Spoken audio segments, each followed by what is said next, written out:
what you say. Yeah, I'ma do shit my way. So you can go kick rocks, I'ma stack bricks up, build what I want to make. Yo, I got a lot of shit to say, so I'ma do this every day. I'll be writing things until I'm fucking buried in my grave.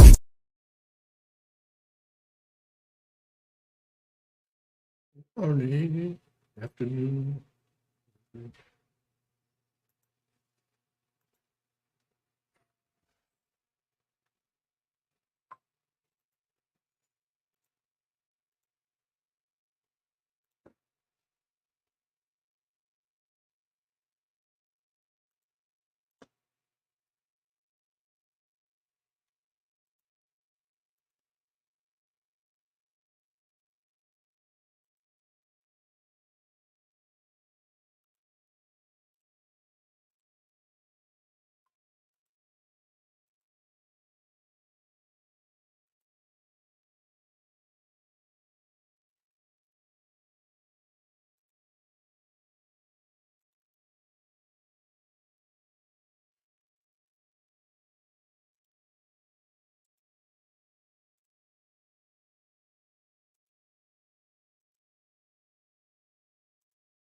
What's your bar number? I don't need to be a lawyer to know my rights. Do you have a warrant? I don't need a warrant. Yes, you do. Come back with the warrant. Okay. Good day. Yes, Come back. you're fine. Go f yourself. Come back with the warrant, you tyrant. Come back with the warrant. Welcome back to the Lackluster channel. In November of 2023, a viewer that we will refer to as Brian was at home with his son, who was playing chess at the computer when there was a knock at the door. Brian's son looked through the glass to check who was visiting unexpectedly. It's the police. Most of the interaction is caught on the home security camera and Brian's cell phone. Brian appears to almost open the door for the officers, or recalls the numerous videos of officers escalating a nothing burger call by putting their foot into a person's doorway, preventing the homeowner from terminating a consensual conversation when the officers don't have a lawful reason to enter the residence. For example, I've already told you you're not welcome in the property, and I'm not cooperating with you, and I'd like for you to leave. Post your video, Scott. I don't mind. I'm sending it to Lackluster, and I'm not violating any rights. you are right now. I want to close the door, and your foot's in the door, and you already know that it was just an argument on the phone. or like this example. I'm shutting my door. Do you have a warrant? I'm not gonna hit him. He needs to get out of the way. Why is he not getting off our property? Do you have a warrant to enter my property? You're holding my door open with no warrant. Okay, I'm gonna shut it. We'll see you guys in a little bit when you figure this out, all right? Move out of the way. Oh, hey! Hey, get off film. Instead, Brian moves to the next room to open a window for communication. Can I help you?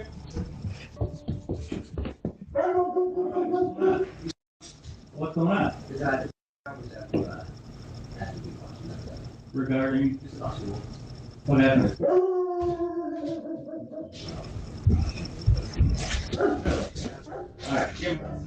With the odd inquiry, Brian pulls his son aside to ask about the alleged video from school that prompted a police response and uses the situation as a teachable moment.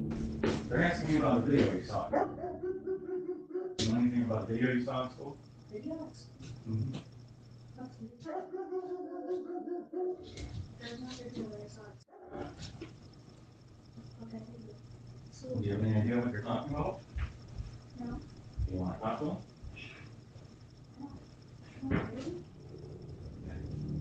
Brian now returns to the officer to see them off his property and begins recording on his cell phone. It's pretty unusual for you guys to show up to the house like that. Can you give me a little more information?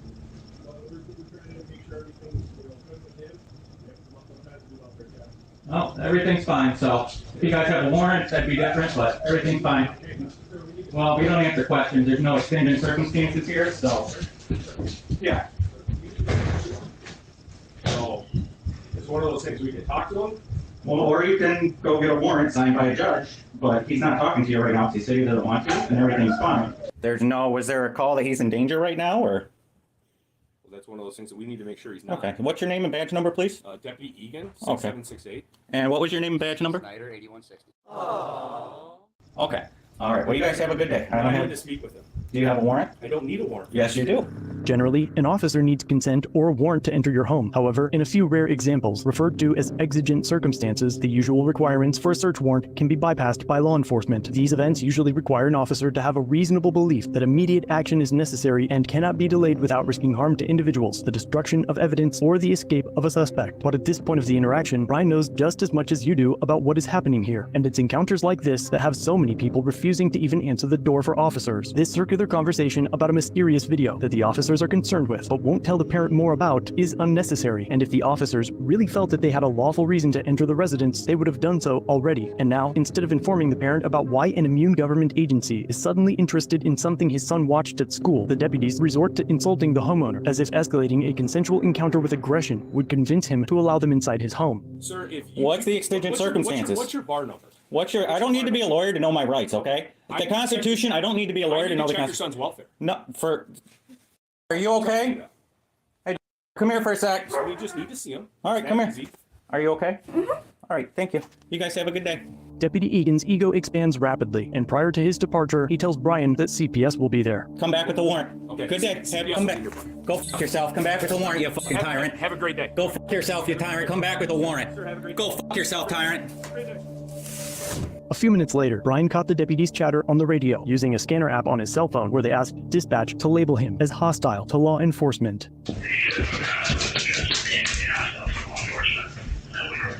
However, Brian was more than adequately polite to the deputies throughout the entire encounter, until Deputy Egan's veiled threat to send CPS to his home. It was only after that threat that Brian used profanities towards the triggered officer, all for exercising his constitutional rights to refuse to answer questions or let state agents into his home. The next morning, Brian went to his child's principal to inquire about the alleged video, and they assured him that they knew nothing about a video, or any incidents involving his son, or the need for CPS intervention. The counselors knew nothing either, and even the school resource officer had no clue, as he was assigned from a completely different agency. Afterward, Brian went to the department to file a records request for more information and footage, as well as to file a complaint against the deputies. Unfortunately, the main office was closed, but since emailing me, I'll be helping him with his records request, and if more information or body cam footage becomes available, I will be sure to let you know. But I'm curious about what you would have done in this situation. As I mentioned in my last video, Long Island Audit and I are working on something massive, and aside from traffic stops, it would be useful in this situation as well. So stay tuned for the big reveal, as we should be announcing it in the next week or two. And let me know how you feel about this encounter down below. Thanks for watching. If you have a video, use the submit link in the description or pinned comment. If you enjoyed this one, subscribe and hit the bell for future content, and check out our other channels, Lady Lackluster and The Outside. Remember to like, share, and leave a comment about what you think of this interaction. It's the easiest way for you to help expose corruption and misconduct. Merchandise is available using the links below. Join the Lackluster family for just $1 if you'd like to further support the channel. Get a Lack logo next to your name, custom emotes, and early access to videos. I look forward to seeing you in the next one. All links are down below.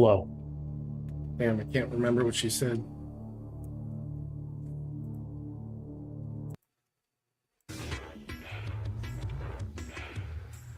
Hello there, you Awakening Wonders. Thanks for joining me today for Stay Free with Russell Brand, where we've got so much information that's likely to awaken you and arm you with the necessary tools to cope with a world that seems to sway between various crises, that wants you dumb, that wants you distracted, that wants you numb. I got distracted then because my dog just sort of coiled out of the room, the peculiar guy. Thanks all of you that are joining us on Rumble, like Authoritative Conclusions, like Gabrielle, like Luarum. I'm watching all of you guys. If you want, you can join our locals community. There's loads of you there, like Sensitive Hearts 25, Jumping Jeff, Sue, Biz 22, Primal Colin 2, because you get more access to the kind of tools we're going to need to reorganize reality as we approach some kind of apex experience. I don't know what tradition you're into. I don't know what scripture you're reading. I don't know what monotheistic or pantheistic or pagan faith you're leaning into in these end times where the material world is clearly cracking and a-crumbling, but you're going to need some divine light to get you through this. I know I do, and that's why later today we're going to be speaking to Dave Martin. Surely you saw Dave Martin address the EU where he hit with the home troops right at the beginning of this pandemic, where he first posed, and we're still on YouTube right now, so I'll be disciplined in the manner in which I convey this information, but he confronted them with some truth around lockdown measures, medical measures, things that you've known about for a long time. You were ahead of the curve. You've known for a long while something wasn't right. You sensed it. Your intuition was correct. You researched it. And now we're a little further along the path. Well, Dave Martin, he's got information that is going to, I would say, well, a lot of it's astonishing. Some of the things he says about the WHO, the way that it was founded, he can back this up with incredible research. It's gonna astonish you, I think. But I'm gonna wait for Dave to convey it. We've got an incredible article about about the AstraZeneca vaccine's defective status. Once we're off YouTube, we're going to be a lot more free. Now, I want to talk to you today about the spectacle of contemporary politics. I want to talk to you today about the spectacle of legacy media. Where do you think this fits into the spectacular? You've already surely seen Trump attending UFC with Tucker like it's sort of like a super group, like it's Cream. There's Trump, there's Tucker, there's Dana White, there's Kid Rock. It's giddying, but there are more than one type of spectacle. Observe this. Let me know how it makes you feel. Let me know how it makes you feel about democracy. Press 1 if it makes you feel optimistic for the future of America, or 2 if it makes you feel concerned. And then we're going to show you how the other side convey their propaganda. Jen Psaki in particular on MSNBC. Let's have a look at Trump, Tucker et al. Way into the building. One of the bigger mixed martial arts fans I know, President Donald Trump, taking his octagon side seat for UFC 295.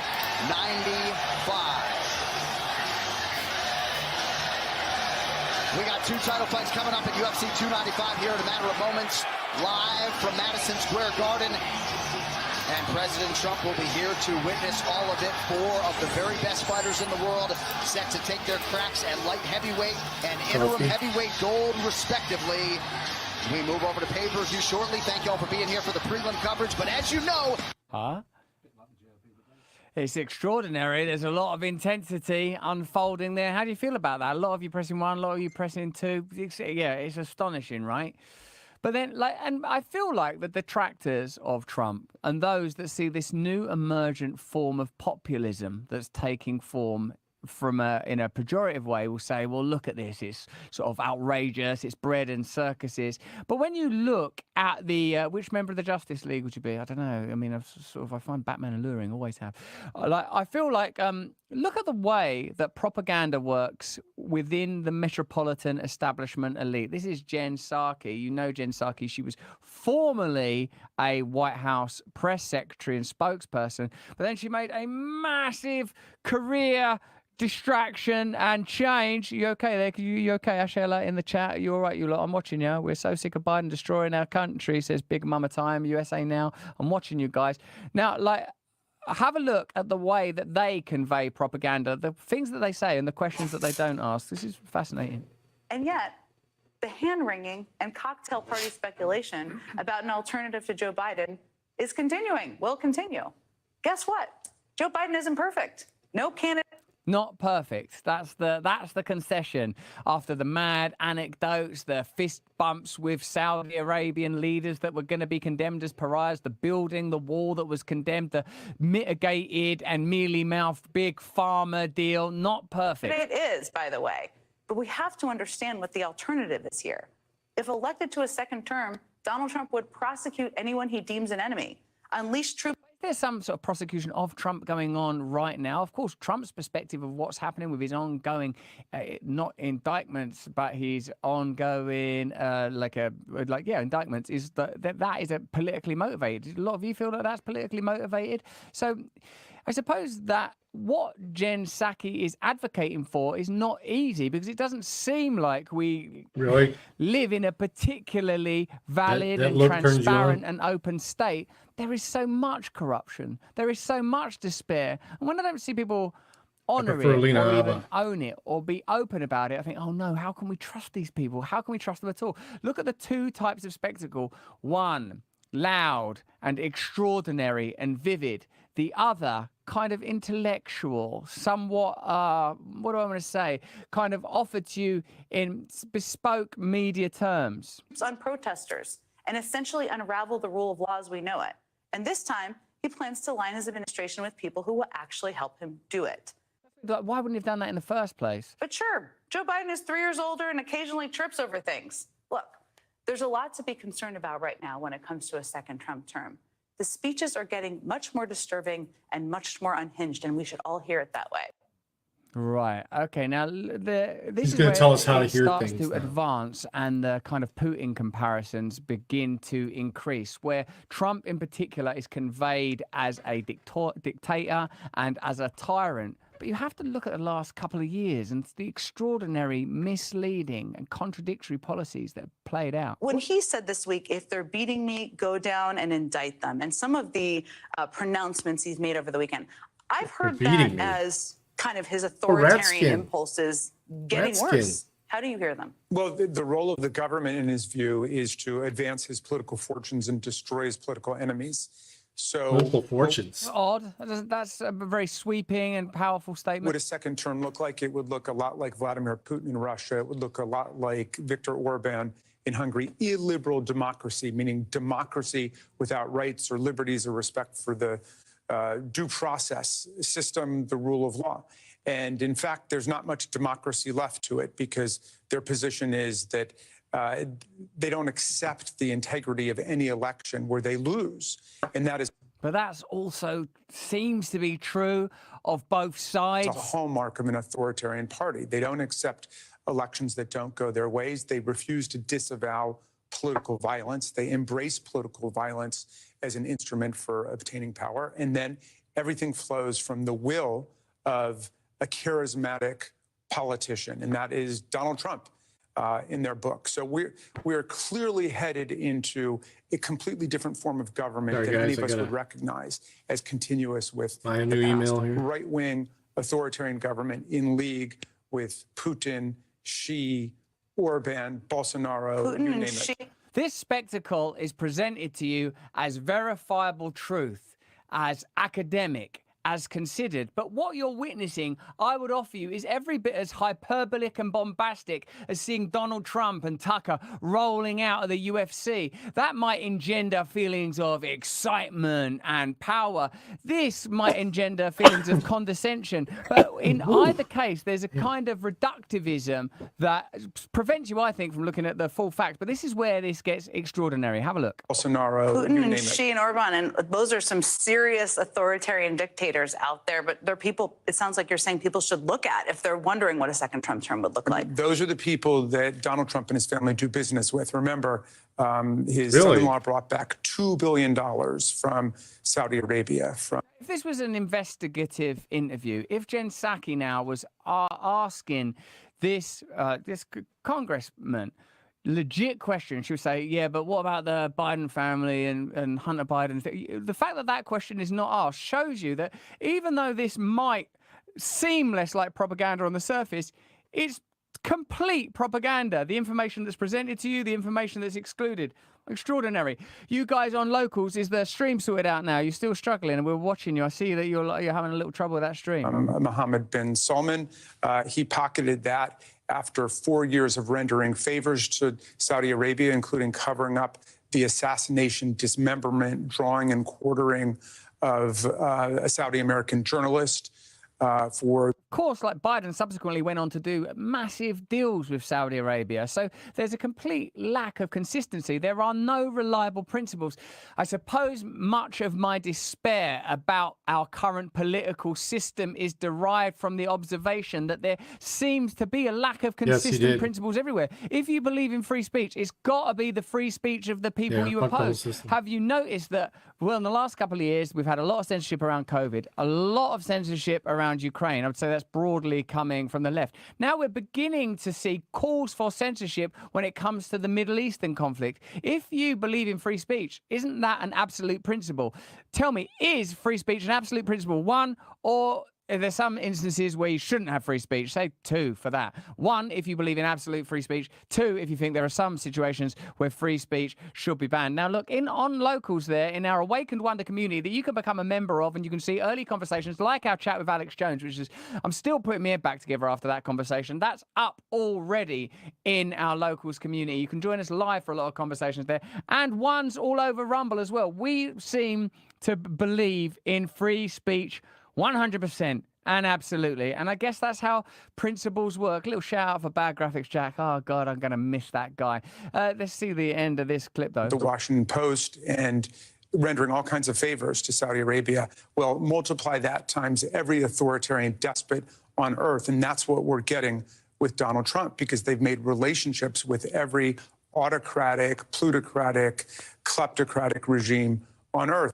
Biden sells weapons to 57% of the world's dubbed autocratic nations. It's extraordinary to watch this kind of discourse. Now, I've not watched it, but I can imagine a legacy media outlet seeing Trump appearing at the UFC with Tucker and say, oh my God, look at this sort of bombast. It's like Nuremberg. It's ridiculous. But look at their propaganda. Look at how particular, how abstract, how much denial there is here. Don't put that on the screen over there, darlings. That's a very distracting thing. You're trying to boot up locals again, are you? Yeah, we're back on locals. That's fantastic. Thank you very much.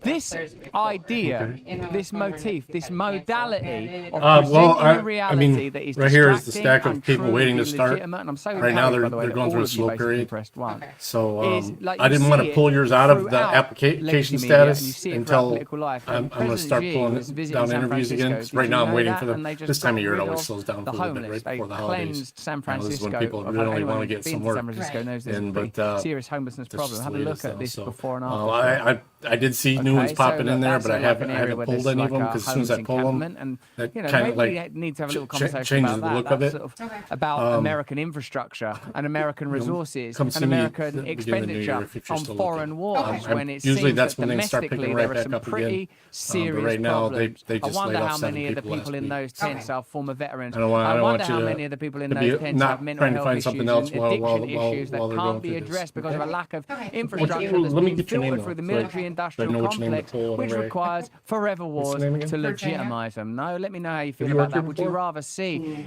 American infrastructure improved, or would you rather see the perpetuation of these forever wars? One, for spend it in America. Two, for spend it abroad. just Let's have a, was while getting out you're of the doing bathroom, that, I while saw you're you letting me call. know, let's have a look at how the right. legacy And media just your last report four, on so it'll this be easy to pull you down. homelessness issue and the extraordinary phenomenon. I might send you of some paperwork to cleansing work on homeless just for folk now. That way from the we'll be streets real, just almost for a right state there at the visit, ready rather point. than, you know, doing And it then all you'll have to do is come in and do the food While safety San portion Francisco of is it. in the spotlight Sound for good? the Asia Right, Pacific nice meeting you. Economic Conference, city leaders are making sure the You city too. shines. Tourism is our business here in San Francisco, and we need to focus on making sure that the I'm doing my part. I got this feather in my hat. That's going to draw in a few tourists, and maybe one or two homeless guys could shelter under the brim. tourist dollars still come back.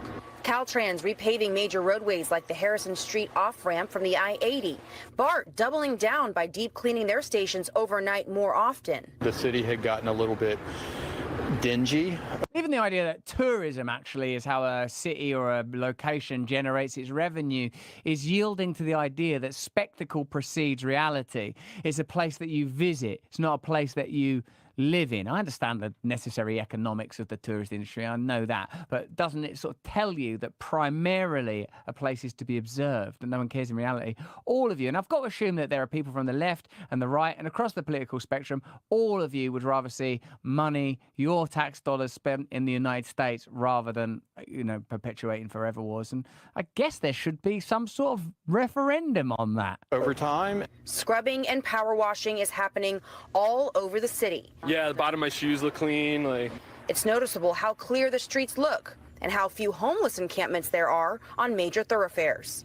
having been a longtime resident in the Bay Area, you just naturally start to wonder if like houseless folks being displaced. Public Works is installing decorative crosswalks in North Beach and Chinatown, and the Webster Street pedestrian bridge. Odd, isn't it? Sort of decorating the surface of something while deep down it is being eroded and falling apart. In Japantown was recently repainted.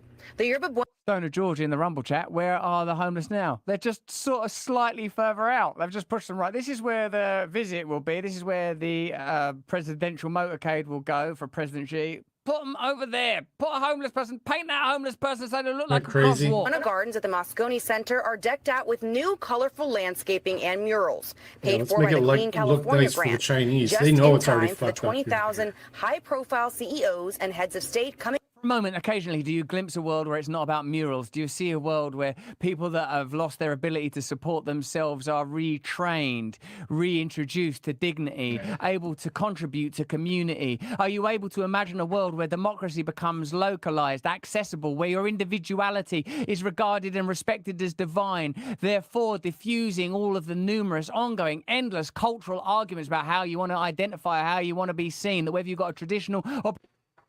Hey, Dirty, what was that, the name of that Biden video that Anna was talking about? I want to get it pulled up so when she's in here. It's something Biden.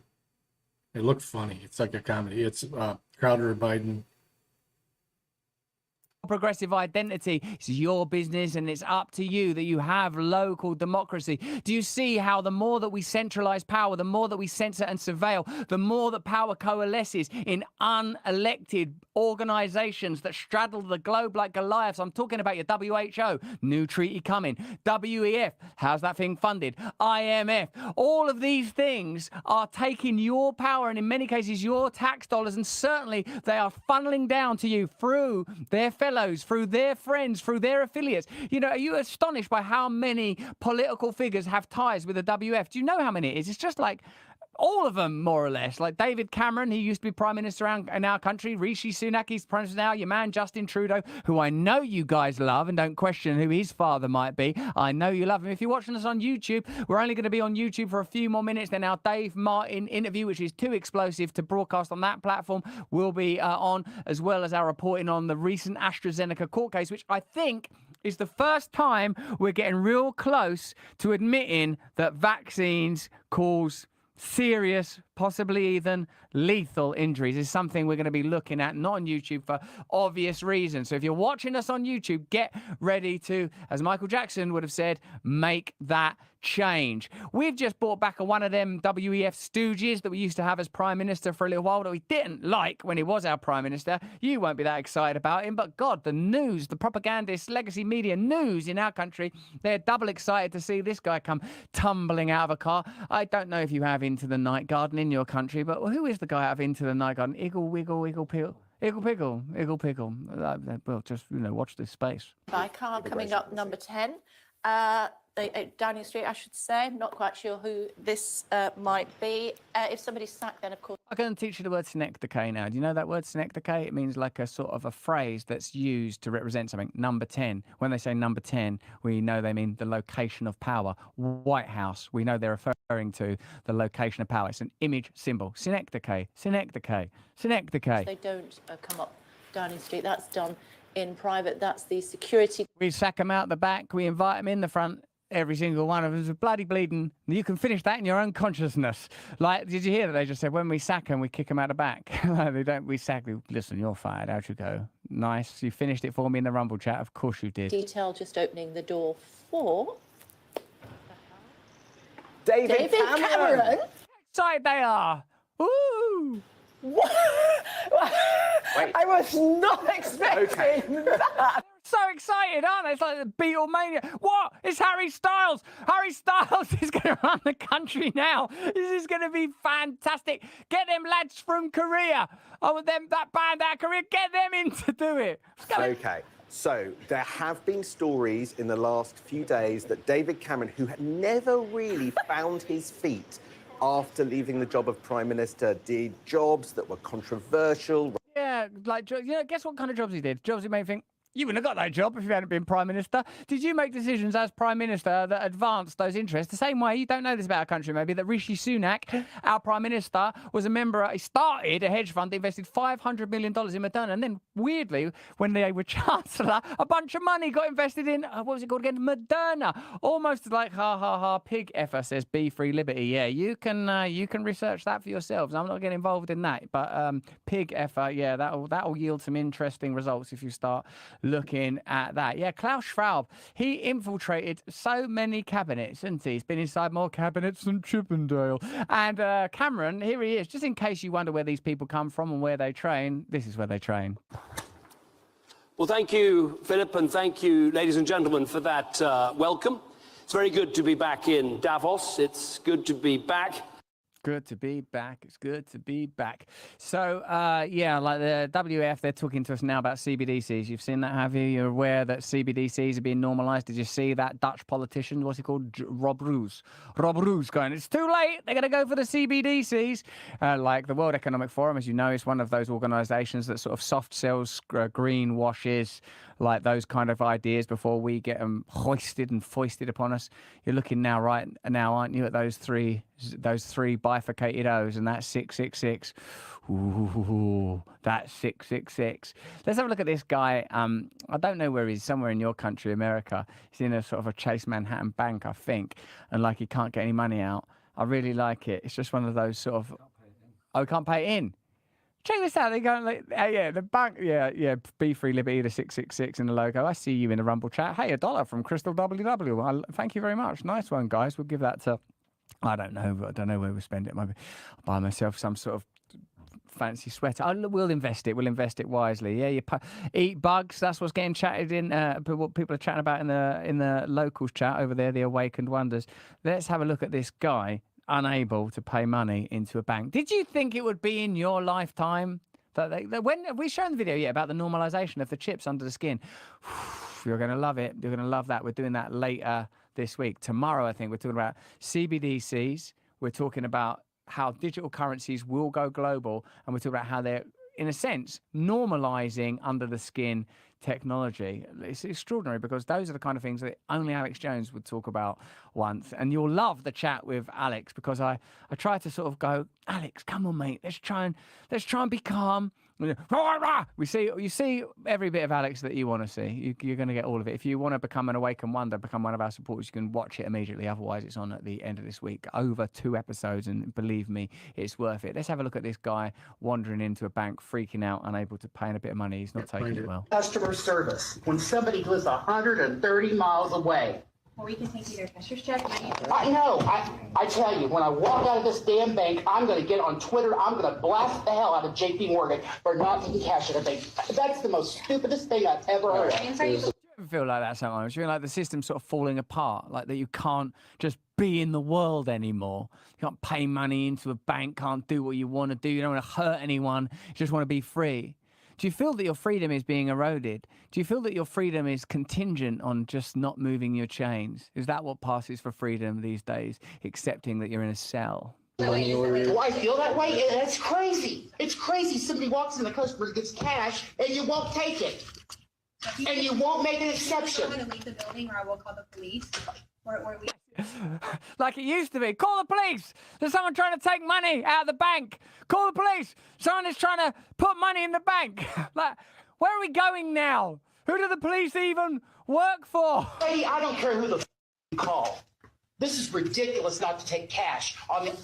It is changed. It's not me personally. I appreciate it. He always left, then got angry again and came back. Not yelling at me like that. Yeah, but you have the ability to do customer service. Why can you not take a $50 bill? I can just tell it to you. Okay, lose me like 100 or 2. I like this guy filming it with like Adam's Family thing at the very front of the set, and he's also just acting like he's trying to act normal, but he's the auteur behind this masterpiece. 200. So it does have to be checked. I asked the printer, but I don't know why I didn't. So if my mom walks up with a $50 bill, you're not going to take the cash from her? Amazing, great movie, one of my favorites. See, like, I guess we should just. We've got Trump taking shots at Ron DeSantis. Oh, that's a good. There's a brilliant post in the locals chat there of Klaus Schwab with cracked reptilian skin licking flies off his head. USA Now. That's a nice post. I see the kind of boards you live on, baby. All right, listen. We've got loads to tell you about. If you're watching us on YouTube, we're gonna just speak freely now on Rumble. So if you're watching us over on YouTube, click the link in the description. Get over on Rumble and watch my conversation with Dave Martin. If you haven't seen his viral video yet, where he talked about, he confronted the EU with what he believes is the kind of twisted legacy of the pandemic and the twisted origins. He talks about times that things got patented, like things were patented. He can show the receipts in like back in 2002. You're going to love this stuff. It's an important conversation. You'll love it. Also, we're going to be talking about the AstraZeneca vaccine and some terrifying new revelations. And tomorrow we've got Dave Rubin coming on the show. I love Dave. He'll be on with us as well. And of course, towards the end of the week, unless you're an Awakened Wonder, press the red button right now. Alex Jones is up already there, but that'll be on at the end of the week for we'll be streaming that on Rumble. Do you want to have a little look at that? Should we watch it now? Have a look at a little bit of me and Alex Jones and tell me if you like this little trailer that we've made. We've put a lot of effort into it. It's bad graphics. Jack was nowhere near it. Check it.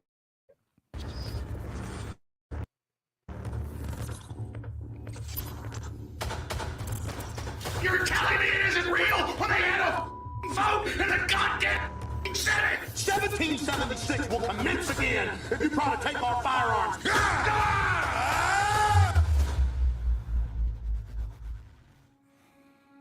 I wonder if you ever feel fracture and crisis within yourself.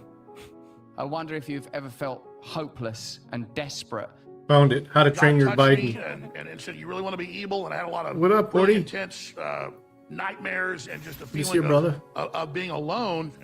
But this and that is going to happen. And you're going to go through a lot of pain to do it. But you're going to help trigger the Great Awakening. Piles of manipulative, lying crap! You cowards!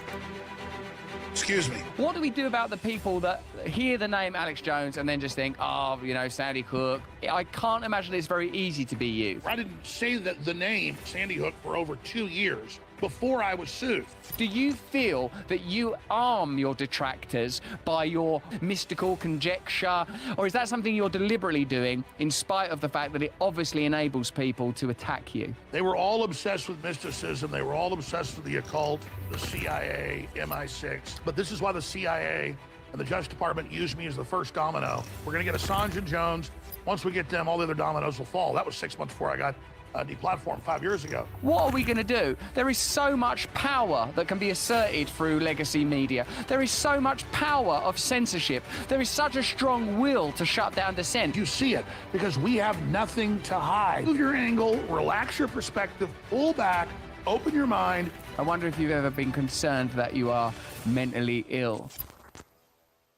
If you want to watch that, you can watch that conversation right now on Locals. Press the red button and you can join us probably live for our friend Dave Rubin as well. Hey, I want to thank some of you new Awaken Wonders: Mary Rose, Calfam4, Barking Moon, Pajama Time, Dennis Ochka. Thanks for being Awakened Wonders. It's an exciting conversation, but another informative and brilliant conversation coming up in just a few minutes is my conversation with Dave Martin, where his revelations about the WHO, his revelations about he basically says the WHO was like a criminal organization from the beginning. There's weird legislature in it. It's amazing. You'll love it. And those of you asking in the local chat, yes, we did sort out the microphone crackle, and yes, Subi is there. She's here with us. All right, so listen, this item about AstraZeneca, it's some interesting stuff and some interesting connotations. Is this the floodgates? AstraZeneca vaccine has been branded defective in a multi-million-pound landmark legal action in our country. Could this mean that the floodgates will open for thousands of more claims? Does this mean that the truth that you have long known is finally out? Here's the news. No, here's the effing news. See you in a second with Dave Martin. No, here's the fucking news. The AstraZeneca vaccine has been branded defective in a landmark UK legal case. Does that mean we're going to have many more legal cases now, and that perhaps these medical products were rushed to market without sufficient investigation and clinical trialing? Truth of a few years ago is just fallen apart, has fallen away. The scales have been lifted. Remember, hey, if you don't take this vaccine, hey, you better take this medication. People that don't, they should be ashamed. The people who are not getting vaccines, who are believing the lies on the internet instead of science, it's time to start shaming them. What else? Or leave them behind. Well, the legal cases have started now. AstraZeneca, oh no, we made critical errors in introducing and, in fact, in many cases, mandating medications. Now, a lot of people just will close their ears and their eyes to this because the delirium is too sweet to release. But the truth is coming out. Let's get into it. The first thing we'll look at is a piece of propaganda from the British establishment, the BBC, revealing for the first time that there were problems, that there was clotting being caused by AstraZeneca. This is way back in 2021. Remember those days? Let's have a look at that now. And the WHO, curiously, still maintaining that there's no problem with it. Very odd. The biggest member states of the European Union have now joined the list of nations questioning the performance of the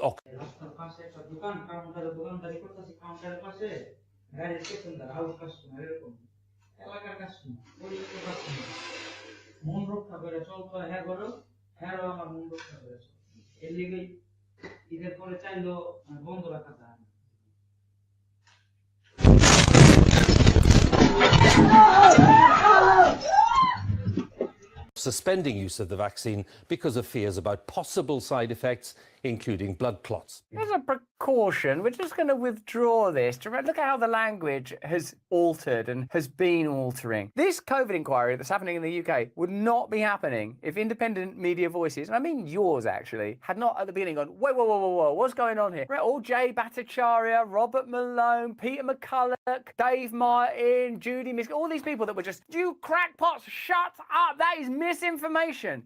Okay, well, now people are getting paid out because of this stuff. Is it misinformation, or was it something that should always have been looked at critically, openly? Is this ever a subject that should have been subject to censure and control? Shouldn't this have been openly discussed from the beginning? Isn't that obvious, common sense, that with something of this scale, granting that much power to potential exploitative forces, whether they're governmental or private, is ridiculous and dangerous? Well, now we have a verdict. It is. The AstraZeneca vaccine has already been suspended in the Netherlands, Ireland, Iceland, Bulgaria, Denmark and Norway. Oh, those guys. Let's make sure we pay close attention to what they say. Now, the World Health Organization, along with the EU's very own medicines regulator, say that there is no justification for this temporary ban. They would say that, wouldn't they? Because they've got a weird set of agenda, those guys. It's very unusual the way that they think. It's very unusual the way that they're funded. Given that the word health is pretty prominent in their title, you would think that their conduct would be a little different. And leading British scientists insist that the vaccine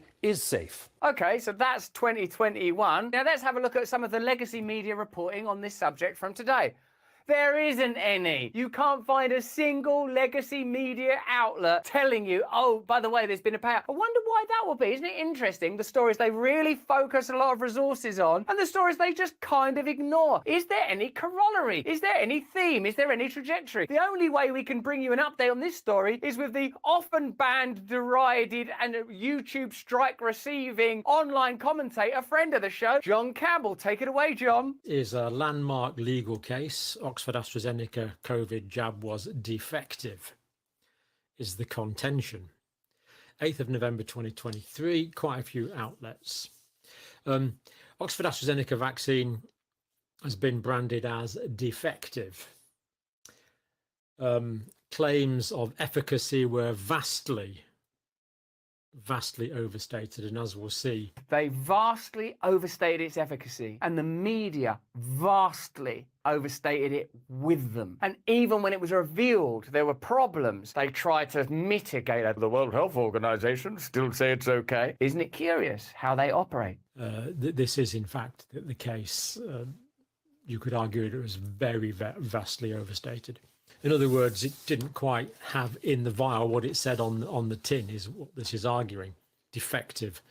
This is the way they're trying to get around the indemnity that the government gave them. But the government's going to probably end up paying for this. It's going to cost you and me a fortune. Oh, well, no problem. It's going to be the taxpayers that will end up footing the bill for this travesty. Same way that we paid for the development and release of most of the products themselves, even though the profits found their way to, oh yeah, Moderna and Pfizer. I wonder who invests in those products. Let's get into this, guys. The AstraZeneca vaccine caused a small group of individuals to suffer catastrophic injury and bereavement. To make this statement is not to dabble in anti-vaccine conspiracy theories, which, I mean, what do you mean by anti-vaccine conspiracy theory at this point? You have to describe what you mean as an anti-vaccine conspiracy theory. You're against it because of a conspiracy. This is a fact evidenced by the reports of clinicians, medical experts and coroners across the UK. Clinicians, medical experts and coroners, not crackpots, nut jobs and conspiracy theorists. For those who want to maintain a narrative that vaccines do no harm, the experience of the vaccine injured and bereaved constitutes an inconvenient truth. No, they should be shamed. I was told, the legacy media told me what to do with the anti-vaxxers. Shame them. Why don't we shame these bereaved people? That we can maybe shame them into silence. And anyone who tries to propagate these ideas will just find some reason they shouldn't be able to speak either. I'm sure we can come up with something. This is a truth that to date has been easier for the government and much of the media to ignore. By beginning a legal battle against AstraZeneca, the vaccine injured and bereaved can no longer be silenced. Damn! The Oxford AstraZeneca COVID-19 vaccine has been branded defective in a multi-million-pound landmark legal action that will suggest claims over its efficacy were vastly overstated. Not only were they vastly overstated, those claims were amplified by the media, and people that tried to challenge these vastly overstated claims were shamed and silenced, and still to this day, there are consequences for speaking out in this way. The pharmaceutical giant is being sued in the High Court in a test case by Jamie Scott, a father of two, who suffered a significant permanent brain injury that's left him unable to work as a result of a blood clot after receiving the jab in April 2021. A second claim is being brought by the widower and two young children of 35-year-old Alpa Taylor, who died after having the jab made by AstraZeneca, the UK-based pharmaceutical giant. It's interesting this man received the jab in April 2021 when it had been revealed that the AstraZeneca vaccine caused blood clots, but the WHO was still saying it was okay. If they want to introduce a global treaty that means they'll be able to mandate vaccines across the world and censor opposition to those measures, we should definitely all sign up to that right now, and definitely not sign this petition in the link below that would prevent that mad treaty. The test cases could pave the way for as many as 80 damages claims worth an estimated $80 million over a new condition known as vaccine-induced immune thrombocytopenia. It's catchy. And thrombosis, VITT. That was identified by specialists in the wake of the AstraZeneca COVID-19 vaccine rollout. The vaccine, which was heralded at its launch by Boris Johnson as a triumph for British science, is no longer used in the UK. The government recommends 3 other vaccines for its autumn booster programme. Let's not ask any questions about those then. And the idea that it's like just Boris Johnson rather than a coordinated global event to which every political party signed up is ridiculous and convenient. What this is trying to suggest is, well, if you just get rid of Boris Johnson and AstraZeneca, there's the problem solved. It's not as if there was a global campaign to prevent you from thinking or saying or daring to believe anything else. In the months following the rollout, the potential serious side effect of the AstraZeneca jab was identified by scientists. Following this, it was recommended it no longer be given to the under 40s in the UK because the risk of receiving the jab outweighed the harm posed by COVID. AstraZeneca last night told The Telegraph that patient safety was its highest priority. Is it though, or is profit the highest priority? And is patient safety a sort of... What happened?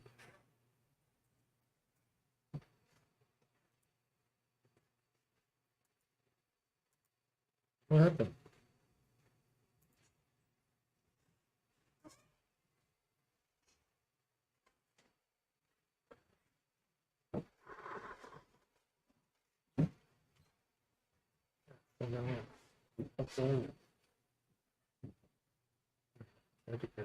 Damn.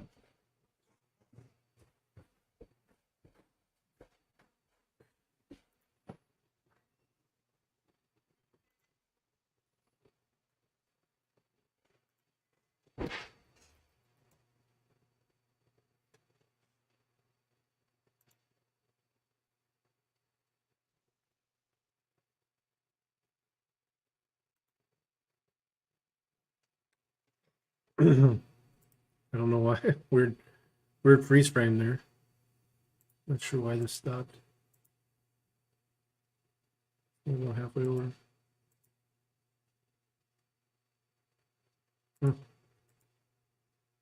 We're at about an hour into it, just over an hour. Still assemble. We can still hang out at each other's. Not have been foreseen through the robust checks and procedures that have been put in place, but we better give them indemnity anyway. If their measures have been so robust, what's the requirement for the indemnity? So while AstraZeneca didn't apply for a license in the US, European nations were stopping using it. Britain was granting indemnity, even though there was plainly some fear that it caused blood clotting. This is an international travesty, and I think it's just the beginning. Lawyers point out in the legal claim that Mr. Hancock, in an accompanying departmental minute, said the data so far on this vaccine suggests there will be no adverse reactions and so no liability. Writing for The Telegraph, Sarah Moore, partner at Housefeld, the law firm bringing the claim, says the group of individuals whom we represent have always been clear they do not dabble in anti-vaccine conspiracy theories. However, it is plainly factually inaccurate to claim that vaccines do no harm given the experience of our client group, the vaccine injured and bereaved. They still have to sort of distance themselves from vaccine conspiracy, but what does that constitute at this time? That term was invented to prevent people from asking questions and having a legitimate conversation about a pretty unique and evidently dangerous event. There's no conspiracy theory beyond that. There are, of course, like in any subject, people that have views that are on a spectrum of extremity, but you can't use that to delegitimize the skepticism that accompanied a unique global event that was, let me say it again, exploited to introduce regulations and legislation that would never have been accepted otherwise, normalize the idea of censorship, normalize the idea of mass compliance, create incredible profits for Pfizer and Moderna and other companies with some pretty interesting ties to very powerful figures in the US government and UK government, as well as creating a general climate of compliance and normalizing the control of a population. Now, I suppose it gets into conspiracy theory when you start to contemplate how that might be used or misused in the future, but it's no longer a conspiracy theory in the same sense that some unfounded and absurd proposition could be put forward without any evidence at all. That's not a conspiracy theory. The idea of anti-vax rhetoric now has to be paused and parked, like the AstraZeneca vaccine should have been, and if it had been, there'd be some people that are dead now that would be alive. So Jeremy Wright Casey, the former Attorney General, urged the government to step in and settle the legal claims before they came to court,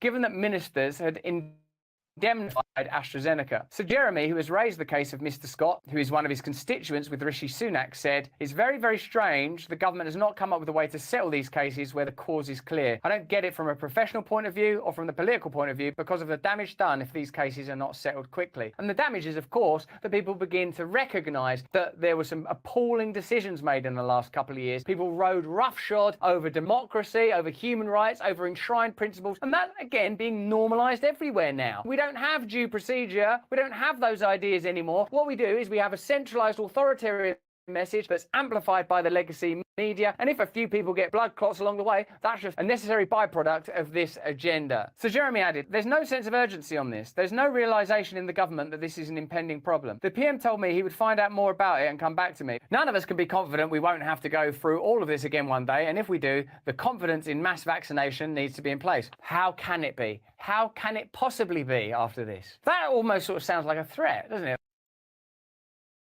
That, you know, we're going to definitely need mass vaccination, and how can we have confidence in mass vaccination? Well, we can't have confidence in mass vaccination because of everything we've learned. This is in the mainstream now because it's going through legal and official channels, and there's a COVID inquiry. But if you're aware of the broader narrative around vaccines and around the measures taken around vaccines, the way they were introduced, the undemocratic nature of them, you're aware that this is just the tip of the iceberg. This is just a small part of an enormous and extraordinary story that requires a reckoning that ultimately leaves us in a situation where we cannot trust the government, cannot trust the legacy media, cannot trust Big Pharma, cannot trust the bodies that are supposed to regulate them, can't trust individuals within Parliament, can't trust Parliament itself, can't trust individuals in Congress, can't trust the system of Congress. It leads you to not a bleak appraisal, but a necessary skepticism to systemic power. The COVID pandemic was in one way unique, but what it revealed was not unique. What it revealed was the convergence of interests in media, big tech, big pharma and government, and how those things operate if a crisis affords it. You don't need to believe in conspiracies. You just need to now look at the last few years, see what happened, and this is merely one piece of evidence that allows you to reassess the entire last 3 years with a degree of clarity that the mainstream media still wouldn't afford you. They're still not reporting on this, for example. During an attempt to mandate jabs on NHS staff, some health and social care workers with a principled objection to being told what to do with their bodies by the government would be forced out of their jobs. All the while, individuals and organisations with genuine concerns about aspects of vaccination policy were smeared and silenced in a disgraceful state-sponsored campaign to suppress vaccine safety and efficacy-related debate. Have they acknowledged that yet? Or have they simply continued with it, tried to prevaricate, tried to pretend this is just a minor issue, and tried to control dissent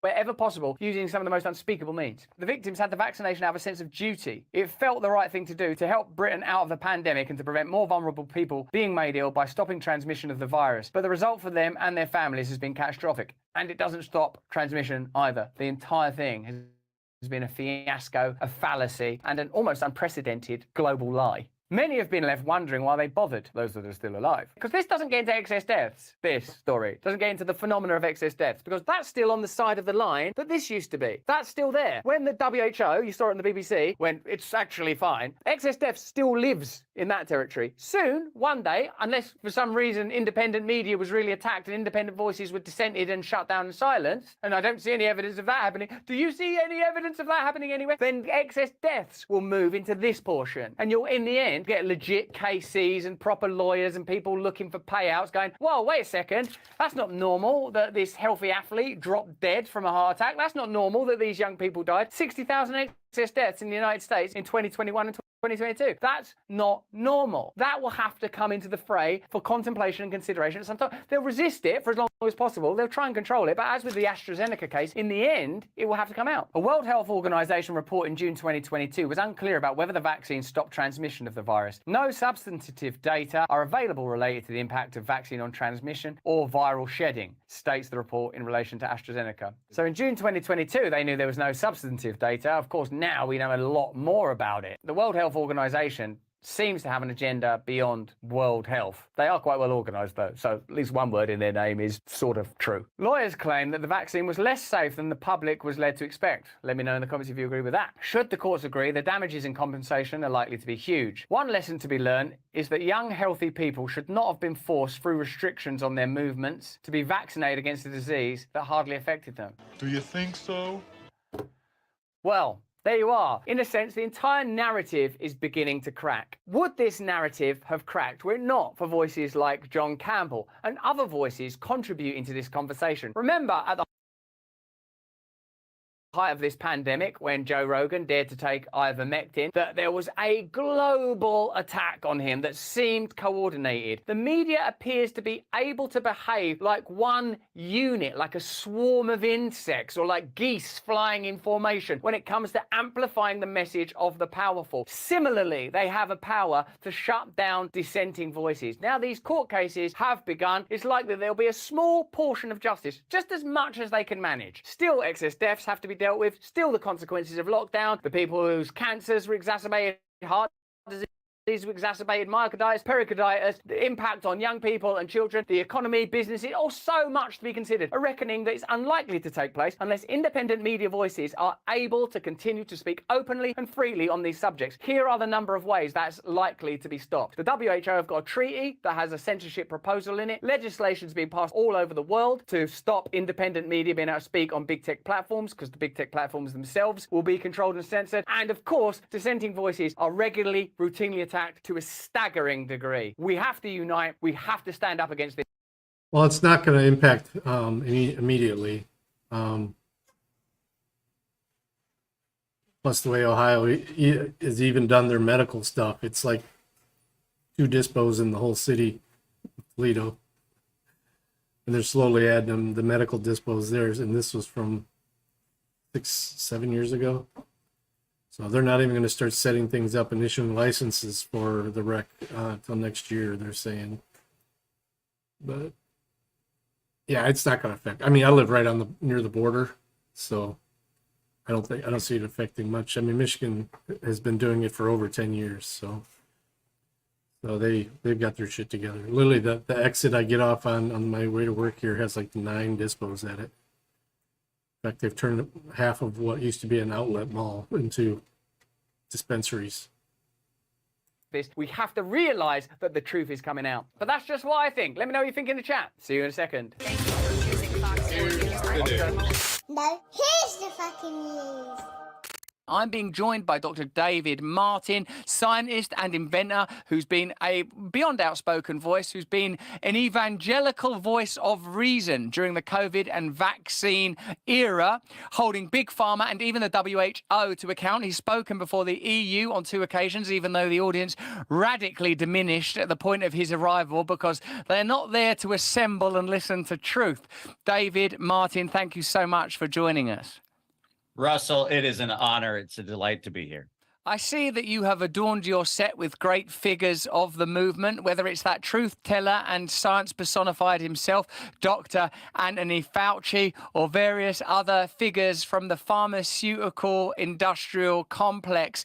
Do you agree, David, that the last 3 years revealed to us institutional hypocrisy and corruption that must have been long present but didn't become evident until this unique event brought many things together? And I must remind you, we're still on YouTube, so can you tiptoe through this information? Anna asked me to find a How to Train Your Biden video, and I found it, but I'm not going to play it until she's here. Ooh, lunchtime with Tapios.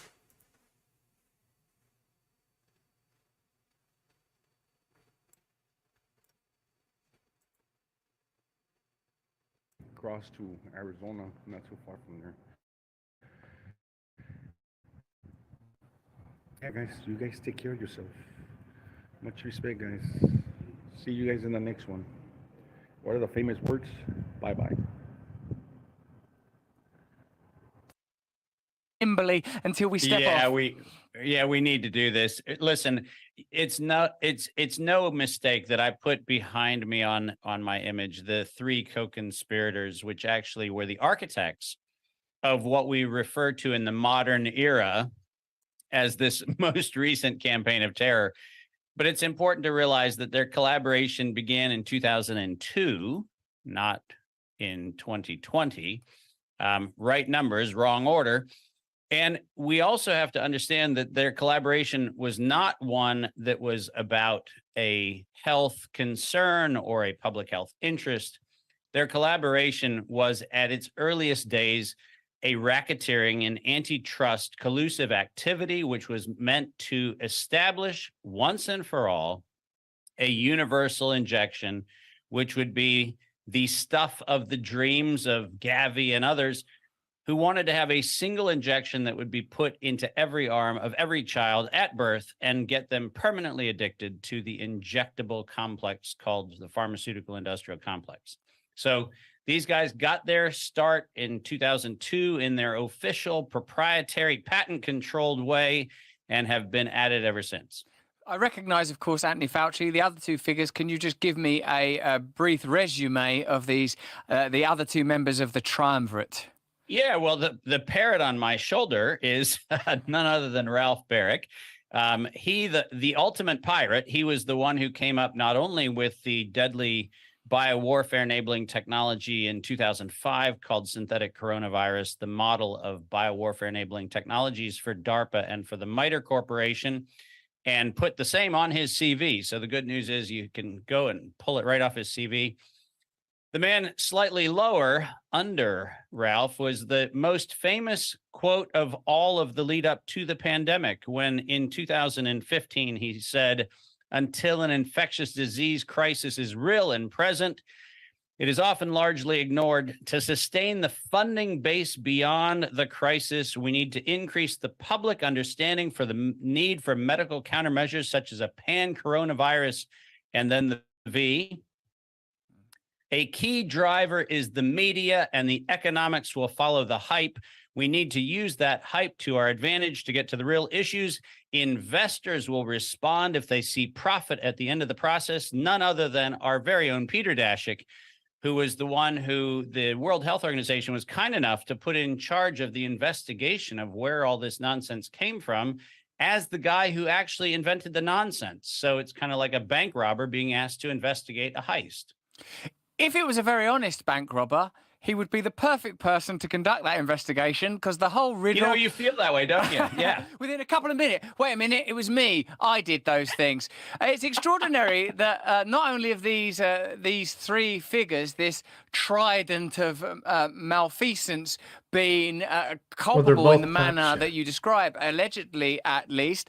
But Anthony Fauci has been celebrated as a kind of hero, as a warm, avuncular, cuddly patriarch, the embodiment and epitomization of science. Peter Daszak there, in spite of his name turning up in conjunction with DARPA, for those of us that were occupying the kind of spaces in which you are an expert and guide, it's one of those names that you became most familiar with. And your man Ralph there, the parrot on your shoulder, it seems that he's deeply embedded in these systems even prior to the outbreak. So in a sense, the narrative that you're offering us, Dave, is that these are not events that began in 2019. They simply began to unfold in the public consciousness in that era. I was very interested in what you said, that Daszak said, that the public has to be educated as to the necessity, the investment will follow. This is just a publicly available quote. This isn't something that you've made up or invented.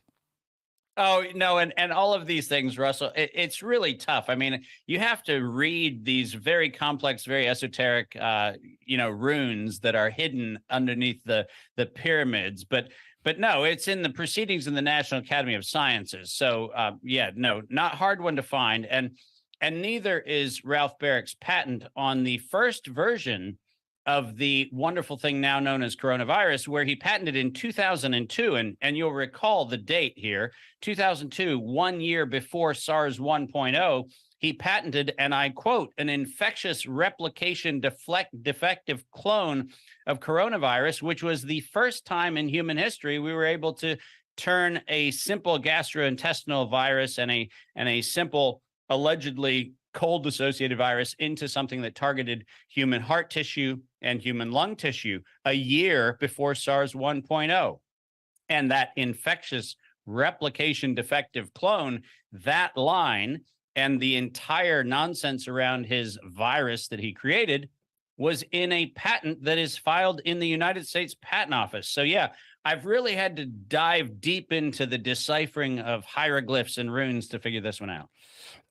Like at the patent office and in their own documentation and in their own words, the footprints that have led us to this recent travesty are observable. Now, bearing in mind that we're still on YouTube, and I can't imagine that you're very popular on that platform, given that they use the WHO's guidelines in order to formulate their own community guidelines. Yes. You're aware that we've been penalized there, but of course we have 6.7 million followers on that platform, so we feel a real obligation to continue to communicate openly with all of you while we can. I would like to say, before we leave YouTube, to speak about this specifically and openly in all of its galling and terrifying detail, can you just sketch out for us, Dave, your general sense that humanity is under attack from a kind of centralized technological tyranny? It's a very broad statement to make. It's something that I sort of sense is happening. Can you give us a sort of a broad understanding of that, bearing in mind that you're walking across cracked eggshells on a tightrope over an alligator-infested swamp? Oh, wonderful. And yes, as a matter of fact, I mean, I've spent the last, as you know, 3.5 years on that tightrope. Kim and I have had the Butterfly of the Week, which has been, with the exception of only 2 episodes, uncensored on YouTube. So we've tiptoed through this tulip patch quite a few times. But if we really examine the question, Russell, one of the things that Kim and I do is we teach a course called the 12 Senses course, and it is the reactivation of all the 12 cranial nerves that people have inside of their neural anatomy. The cranial nerves are the nerves that are wired directly into the brain, which give us the 12 senses that we were born with. And I've pointed out many times that if we had a very clear picture of reality, what we would understand is that this assault was not an assault that started in December of 2019. This assault goes back thousands of years and has been well orchestrated and specifically I'm not sure who this one is. He is going to talk to Alex, I think. Senses of the human system, which actually disrupt the ability. Well, we're going to take a break from that because I brought something up for Anna. Do not attempt the training techniques you are about to see without consulting a professional.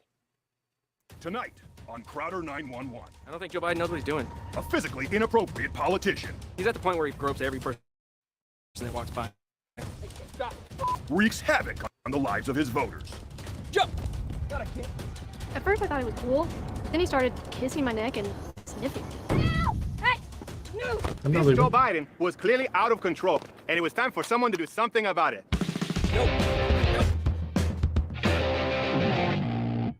Quarter person of color Garrett and his co-worker Maddie have been dealing with a politician with no respect for boundaries or personal space. Hey, Corner Black. Hey. What seems to be the problem? Well, it's Joe Biden here. He won't stop sniffing and kissing people. It's a real problem. I've done everything. I don't know what to do. Okay, see, the first thing you did is right now, you're very tense. You're giving off that energy, and you actually encourage that behavior. I encourage it? That's right. Okay. Oh, what do I do? The first thing we need you to do is get your Joe Biden to a calm, relaxed state. And we're going to do that with no talk, no touch, no eye contact. Okay? Okay. That's right. All right. It's okay to drop the leash. It's okay. It's okay. It's okay. It's okay. I see what I did is I do a small correction when Joe Biden goes in to kiss my... See? I'm stopping the brain from escalating to a state of sexual assault. That's right. I just feel bad for him. I don't think Joe Biden knows what he's doing. My correction is not to hurt Joe Biden, but just to snap the brain out of it. Okay, now do try. It's okay. That's okay. No, calm assertive. Calm assertive. Hey. See this, the Quarter Black is giving off a tense energy. and escalating. He's asking himself, is Joe Biden going to kiss my neck? Is he going to make a hair puppet? And Joe Biden is already escalating his energy to match.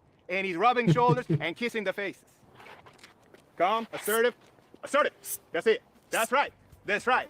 You are the alpha of the pack. Hey, yes, that's it. Okay, correction. Correct. Yeah, that's right. Because he can only have water when you say he can have water. That's right. Boundaries, consistency. Now he can have water. You can have.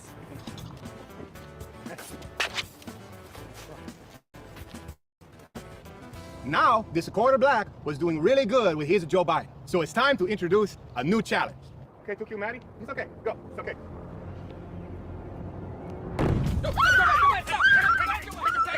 Coming up on Crowder 911. That's not good.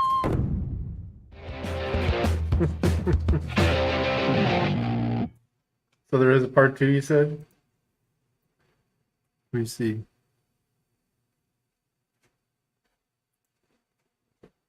Let's see if we can find it.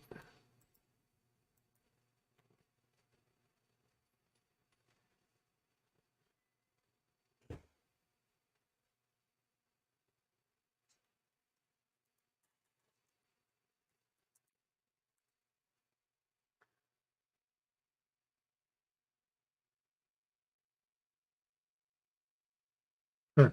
I don't see it.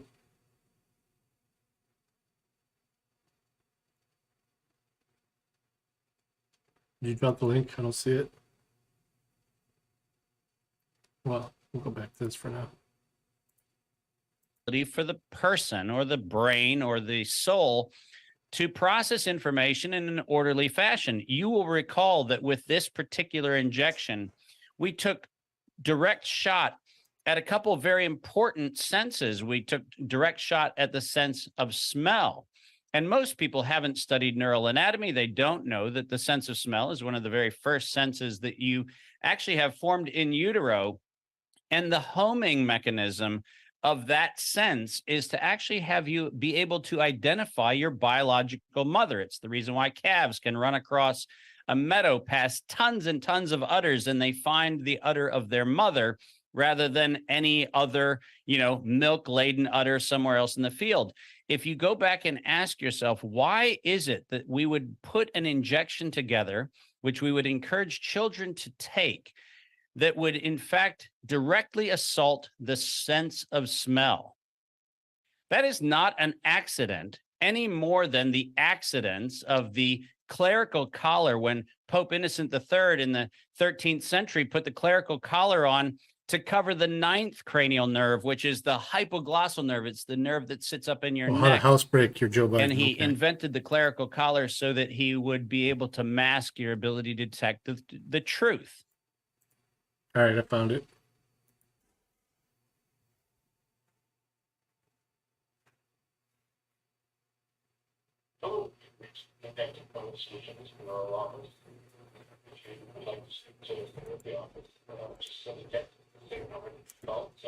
The training techniques you are about to see without consulting a professional. Previously on Crowder 911. I don't think Joe Biden knows what he's doing. A physically inappropriate politician. He's at the point where he gropes every person that walks by. This Joe Biden was clearly out of control. That's not good. Since Crowder last helped train former Vice President Joe Biden, he's fallen back into some bad habits. Yeah, the methods worked at first, but former Vice President Joe Biden definitely regressed. He's sniffing people a whole lot less, but he's gotten more handsy, and recently he's been pooping on all the carpets. It sucks to clean up, it really does. And when you walk with no shoes and you get it between your toes, it's the worst thing. When we last left quarter black and his former Vice President, Joe Biden, I taught him how to set boundaries in a calm, assertive state and keep it from escalating. But it seems they haven't kept the rules of no talk, no touch, no eye contact, and so former... Have you seen the when they're talking the last South Park Panda Vision? They talk about how to build a catapult. Former Vice President Biden regressed into an aggressive state. Hey, quarter black. Hey, how'd you do? Thanks for coming in. Yeah. Doing good. Well, we've been working with former Vice President here, and he's been sniffing people a lot less, which is good. That's good. But since we made the decision to bring him inside, he's been just pooping on all of our carpets. Wow. We don't know what to do. Okay, that's the problem. He's making for the... Hey! Former, hey! Like that. Yes, just like that. On the carpet. He's not even doing on the wood. No, it seems deliberate. That's right. Oh man, I needed to sit down with Quarter Black to get to the root cause of this negative behavior. Okay, so Quarter Black, how long has it been happening like that? Several months now. Actually, it's been a year. Okay. It's getting pretty bad. Okay. So that's the main problem is the poop on the carpet. Yeah, we have small children around, so that's a concern. That's get serious with that. Now, how old is former Vice President Joe Biden now? He's 92. Okay. Now, sometimes with older former vice presidents, it's important to remember that pooping on the carpet is not always their fault. He's not have a awareness of time or space. When he's escalated, he could be on the carpet or he could be on Mars. Right now, he's saying, this is my carpet. I can poop on your carpet. Let's make your carpet my carpet. So what you're saying is all these issues he's been having it's because of me. It's my fault. That's right. Does not feel good. No. The good news is I can help to snap the brain out of it. I hope so. I'm excited. I hope we can get it fixed. Good. If not, I'm gonna put him down though. That's right. Okay, now you see that behavior? Hey, no, hey! You have to go outside.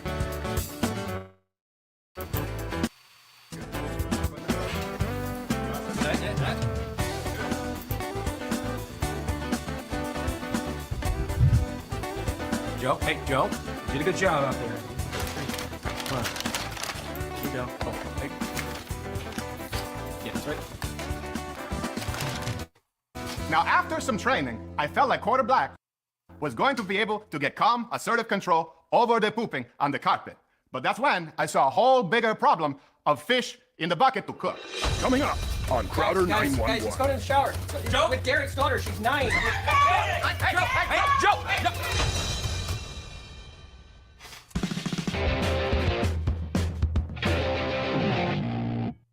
Is there a third part? Crowder 911.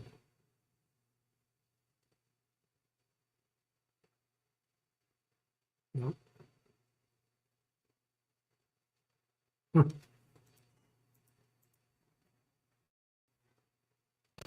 Because the 9th cranial nerve is actually the cranial nerve that gives you the ability to detect whether you're being told the truth or whether you're being lied to.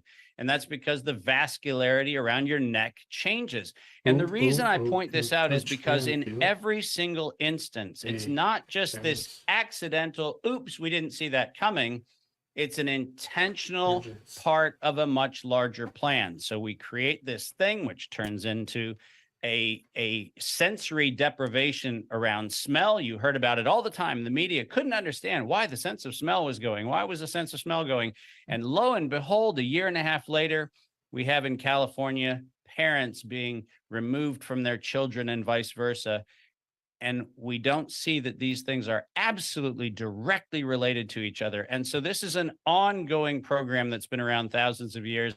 And we're just seeing the latest iteration in that program. Wow, Dave, there's a lot of esoteric information in there that obviously relates to deep biological truths and perhaps things that even are ulterior to that, as well as what sounds to me like data that might intersect with deep occultism. So given that you've said it's taking place over millennia, we are gonna leave YouTube now because Dave doesn't seem to me to be the kind of person that I can keep shepherded into the paddocks of ordinary discourse. Coming up, we are going to be asking about the inception of the WHO. Do you know which single individual provides 88% of the funding? Click the link in the description, come over onto Rumble and answer that question, and maybe we'll work out some sort of deal.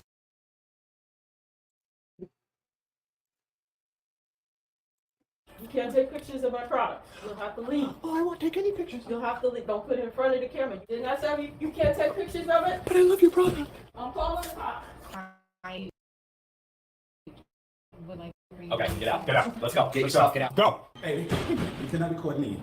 So if you want to record stuff around, it's fine. But you cannot record transactions, and you cannot record me. So take that off of me right now. Take it off of me right now, or I will call somebody. Okay? Who are you gonna call? Just don't call the exterminator. You can't take pictures of the other people. Okay. Can I take pictures of the butterflies? The butterflies? Where? All over. There aren't any butterflies in our lobby. There's a butterfly at the counter right now. There's no butterfly at the counter, that's a customer. Oh, I thought it was a butterfly. No, you're not allowed to take pictures of the other customers or any of the transactions, okay? I wasn't cussing it, actually. Could you move the camera? Do you mind if we just move that camera first, because you're on other cameras too? I don't have a, that's not a camera, that's an emergency light. Oh, but see the camera, that's way up there. That's a fan. Oh no, behind the fan. That's an emergency camera for, to prevent theft. Oh, but it doesn't prevent it, it just records it. It records it in case we're robbed. Same here. You're not protecting us from robbery. But the camera's not protecting you from robbery either. It's recording in case we're robbed. So is police. butterfly. You're not. You wouldn't help us if we're robbed. But the camera wouldn't help you either. It was for the police. Exactly, we would have another set of eyes. Doesn't that make you feel better now? Okay, I think I'll call the authorities. Okay, Sports Authority. No, I'm going to call the authorities. Because I think they're going out of business. I don't know, what's up with them? I mean, in fact, it's a public place, I mean, you're allowed to film in public, I mean, people come in and out, I mean, as long as you're not that. What's that? Yeah, we can get photographs, people are allowed to film in the station, police stations, town hall, stuff like that, for public places. I mean, as long as it's not following people around, anything like that. It's a different purpose. Not at the window. What are you filming for a project or? Oh, just a First Amendment butterfly boy activity. Not at the window. Never at the window.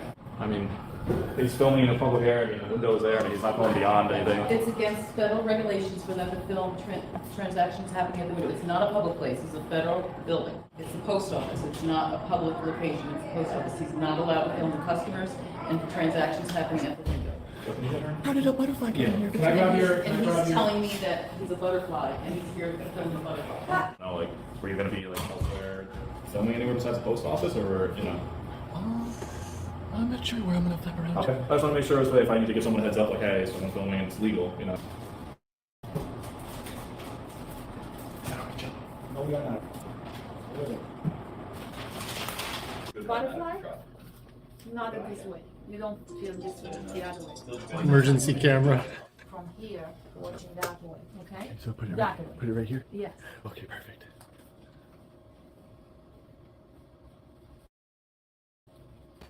Then, How long do I have to stay here? no, you can fly out and Oh, I can fly. Okay, great. do whatever you like. But The if I- camera has to be that way. But if I could do whatever I like, then that includes me moving the camera. No, I meant the flying. Yeah, you You can't. gotta turn that camera. Yeah, it's a government building, man. You can't be filming us.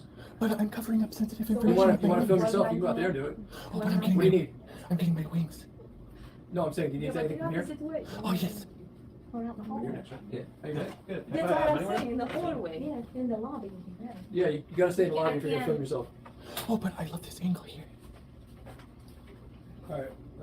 What would be the reasoning for this? No, you're not allowed to film this way. How you doing? It's your turn, dude. Hey, it's your turn. Oh, I'm still looking at the cards. I'm gonna have to call the police, man. You're gonna have to go. You can't hang out in here. You're gonna say please what? Are you gonna buy anything here? Oh, yes. What do you need? Because you're the next person in line. Oh, butterfly boy just has to decide one card. All right, well, hurry up, please. Is there a camera? You pick out cards?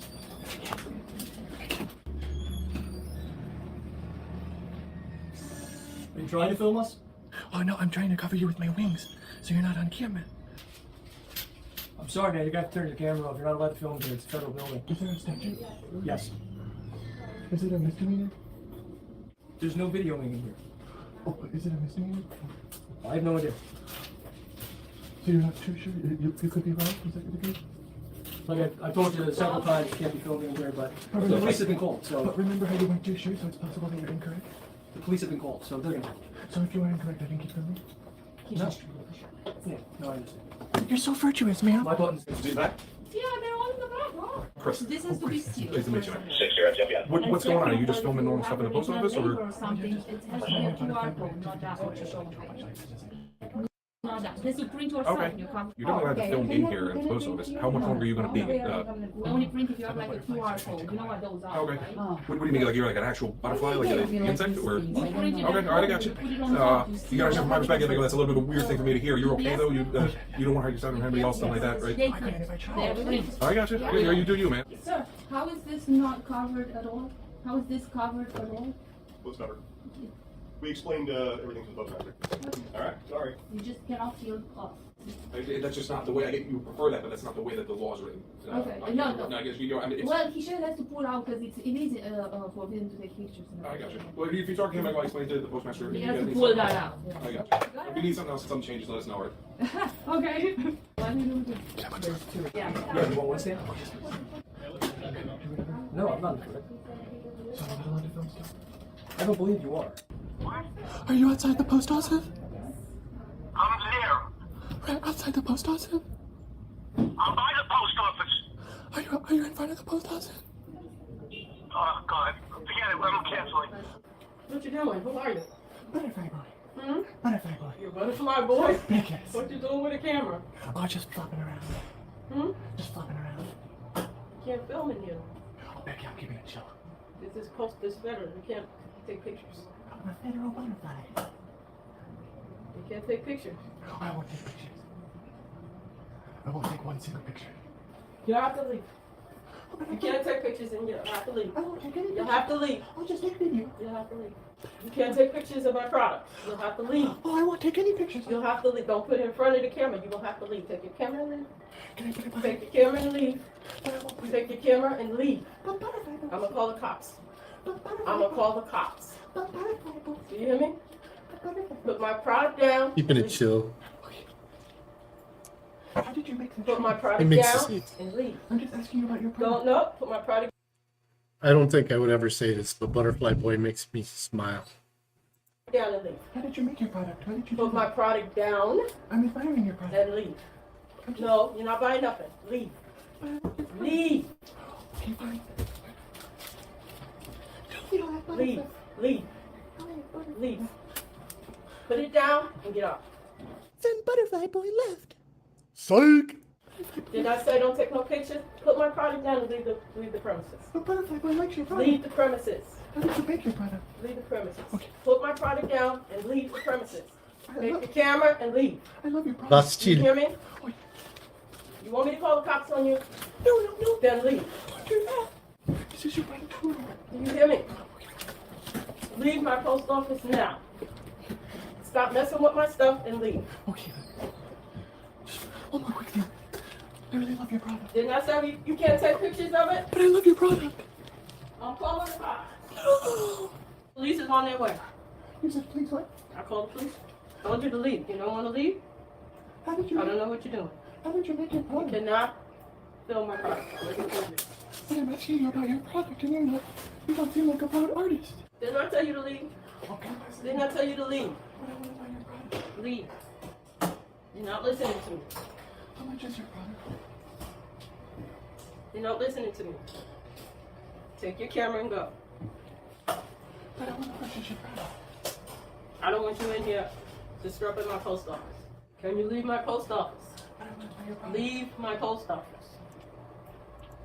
Leave my post office. Take your camera and leave my post office. No, leave my camera, leave my product, take your camera, go out. Leave. No, leave. Just leave. Don't come in here starting trouble. Why are you in here starting trouble? Just move that camera. Take the camera out, and then you can come in and buy it. Take the camera out of here, and then you can come back and buy that. Did you hear me? I don't care. It's an extension of Put my The stuff KP. down. Put my product down. It's just a prop for a video. Welcome to the stream. You said put the prop down. Put it down. Take the camera out of here. You cannot film nothing in the post office. Well, This is federal property. if I can't film nothing, that's a double negative for me. So I can film something. Did I film myself getting Get out. Does that make it easy for you? Get out. Let me bring your product back.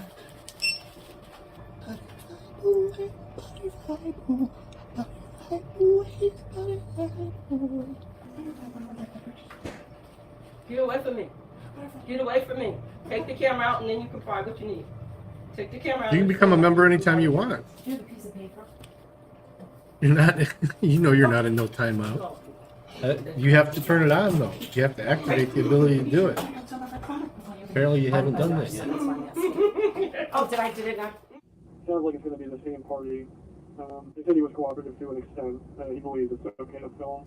Take care. Have a good day. Taking photos, he's taking pictures of the product. I told him he couldn't do that, and asked him to leave, and he has not left. Okay. How you doing? Good. KP, welcome. Can I help you with anything? Oh, no, thank you. Okay. Do you have an ID or anything? Oh, no. Okay. They're asking you to leave. I know you were just up in Waldwood. What's Waldwood? You were up in the next town over. Oh, yeah, I flop around. Okay. All right. Can you? They want you to leave, so you're gonna have to leave. Oh, no, thank you. I still have to do it. I know, but they are asking you to leave, and you're not welcome here anymore. Oh, but I still have butterfly breakfast to do. How long is it gonna take you? Oh, I just have to look at like the mailers and cards and stuff. Okay. Cool. How much longer? It's because I'm a butterfly. I'm not too good with time. Okay. You're gonna have to leave. Okay. Let me just I can make this. You have to leave right now. Oh, do you mind if I just quickly decide?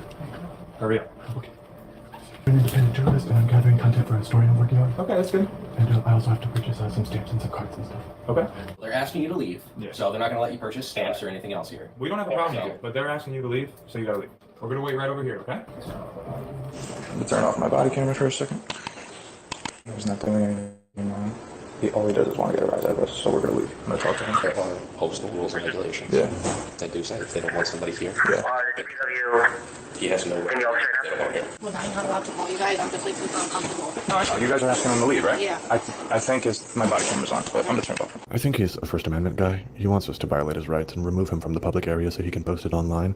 So we're going to give him what he wants. Okay, good. Yeah, I was thinking that too. Let's give him some content. Or as he calls it, OSIF content. Where the cops go? Same thing. She thinks it's the same thing that we think. So we're not going to give him anything.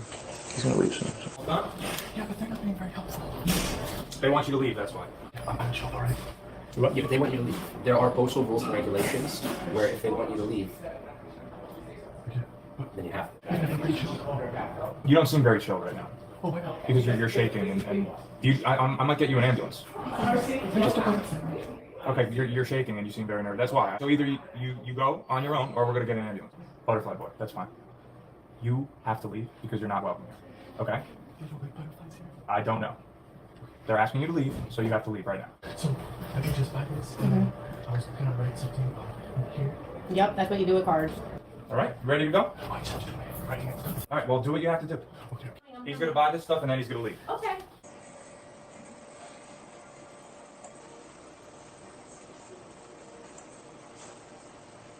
It's really hot today. It is. What happened? It was cold, now it's hot. Sorry.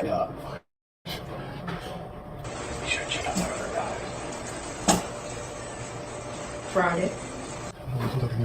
You are holding up a lot of our time. Wasting our time. And There's people out on the street. we're gonna get an ambulance soon, so hurry up. You're not chill. Hurry up. Yeah, I'm concerned for your well-being. That's why I'm gonna get an ambulance. If you don't hurry up, then we leave. I promise I'm keeping 2 or 3 things with you. Just one Friday. Okay. We need to leave right now. No, they want you out of here. So we need to leave. We're giving the opportunity We've to fill given that you- out, and you're wasting our time. I don't need to. We've given you a half hour. So hurry up. Let's go. Do you want an ambulance? Did you take any medication today? I don't. Do you want an ambulance? Well then, we need to leave. All right? I'm gonna get you mentally evaluated if we don't leave. All right, let's go. Sir, let's go.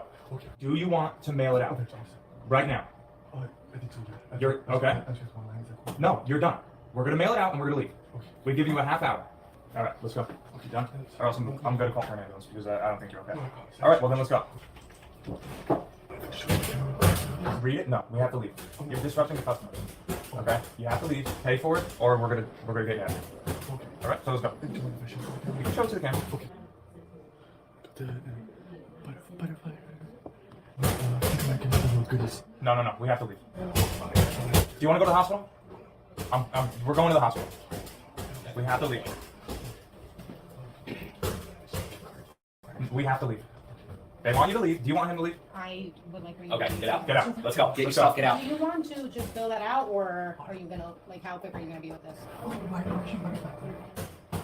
I'm rushing Butterfly Book and we're closing soon. Okay, I think they want you to leave. We gotta They want you go. to leave. We gotta go. You grab your phone. Grab your phone. Grab your phone. Grab your phone. Leave their pen there, take your card, and your envelope, your receipt, grab your stuff. They want you out. Grab your phone.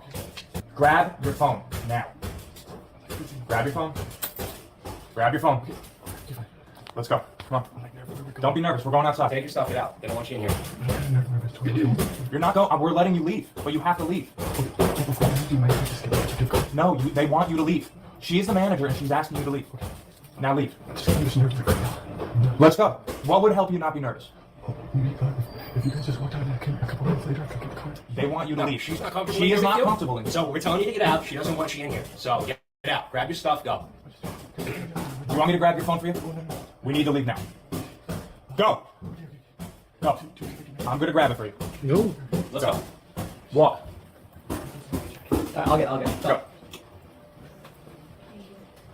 Go. Go. Go out the door. Go outside. Now go home wherever you live. All right? Take your jacket. Take your jacket. Leave it. I don't know. He's trying to get a rise out of us. Sir, He's keep going. He's pretty Do you want to ride home? From you guys? Yeah. Maybe a little bit. What town do you live in? It was like complicated. Do you have ID? You have a license? You have any identification? You have debit cards, but you scratched your name off. Oh no. I saw it. It was just a natural range, right? No. You scratched the names off your ID. You cannot show back up here, as per the postal rules and regulations. Okay? If you come back in here, you will be arrested. Okay. What would the charge be? Just so I know. Trespassing. They don't want you in here. But if like we still have You to should get look up the postal rules and regulations. Okay. This way you know what you can and can't do. All right? We were very cooperative with you. Let fill out your card. I appreciate that. But you're going to have to head to a different post. What town do you live in? Oh, is it cool if I just walk away or whatever? You can walk away. We've been Okay. wanting you to do that for the last half hour. Cool. Go ahead. Okay, cool. See you later. All right, see you. All right, bye. Bye. Go. Okay. Walk it. Okay. Don't mind us. You got no name on him, right? Nope. Let's go. Yeah, hold on. Go up. Let's go. Oh no, I was thinking about getting a stamp still. All right, see you later. Very good. Oh, You're not allowed on their property. So you either go that way or that way. okay, I got you. Oh, do you want, what was your name or whatever? Officer Kim. Oh, nice to meet you. 51. Okay, cool. All right, see you later. All right. Have a good day. You too. They don't. You're not. If you go back in there, you will be arrested. They do not want you back in there. Not come back to this one. If you do, you'll be arrested for trespassing. Do you know what time it is? 4:30. I was just documenting stuff. Yeah, I know you're documented. Camera's been on us the whole time. Overall, I was pretty chill, right? You were not chill, and you're not chill right now. That's why I'm literally going to get you an ambulance in about a minute. If you don't go home, you could either spend 3 days in the hospital, or you could go home. Whatever you want to do. But yeah, because it's 4:30 it's fucking closed. I don't care. You are not allowed in here. I didn't make the rule. The manager does not want you in here. Then I was going to ask her about it. So your problems don't mean anything to us. Okay? You got yourself kicked out. You were in another post office up the street, too. Yeah. Yeah. Or whatever. Yeah. I don't know why you're filming this whole thing, but I don't know what's going on, but you need to leave. Have a nice day. All right, keep walking, sir. Let's go. Okay, I got you. All right, have a good day. You too. See you later. I might get a stamp. I'm gonna get a stamp in a couple minutes. When they leave. I'm just gonna get one real quick. Okay, Officer Kim. Let's go. Hey, back here. Pretty good. What about you? Was it chill? Yeah, I saw your YouTube page. It's good. No, we're smiling. Smiling. Simping, not even chill. That was awesome.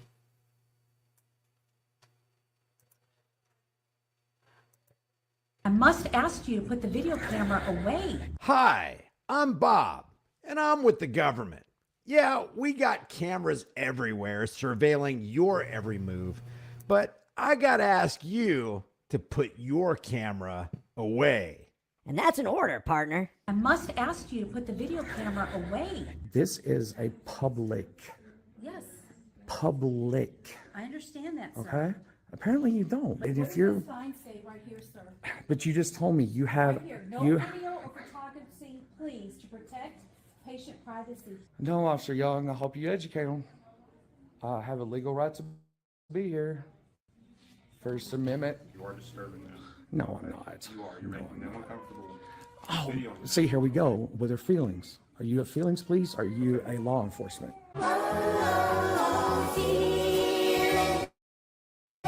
know your place. Their feelings do not trump my rights.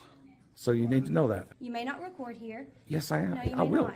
Policy doesn't trump. Sergeant, I'm going to tell you this. You will be named in a federal lawsuit. Do you understand that? You need to educate your sergeant, young. Don't! Apparently she's uneducated. Don't get me directed, young. No expectation of privacy in public. Learn that. You're gonna learn that real quick. Don't trample on my rights. There's a new patriot in town with a fairly new channel. His name is Private Patriot. Today, he's at the Coffee County Health Department Tullahoma Clinic in Coffee County, Tennessee, to see if everything's in order in our government-subsidized health clinic. That's right, ours.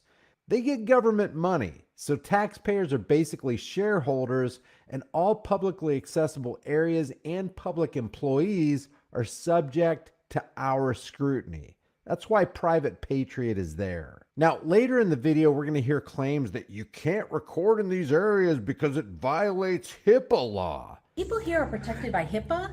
So stay tuned, because we're going to get some clarity on the grave misunderstanding of the application of that law. Let's see if the servants who work there respect Private Patriot's right to record in public. Office hours. Hey, sir, can I help you? No, ma'am. I'm just videotaping. Okay, well, you're not really allowed to videotape in here because there's privacy for other patients. Okay, why is that? Because there's privacy for other patients? You guys have to make the privacy. I don't. Do what? You guys have to create that privacy. I don't. This is a public building and a public lobby. So, but if there's other patients in here, I'm sure. right. I'm not here to get their personal information. Right. Is there something I can help you No, with? ma'am. I'm just videotaping. I'm checking out your building and your employees and see how you guys do. Are you working for somebody? Yes, ma'am. Who do you work for? I'm an independent journalist. Okay. Gathering story on this facility here, so for a publication. So, I want to talk about you. yes, ma'am. Go ahead.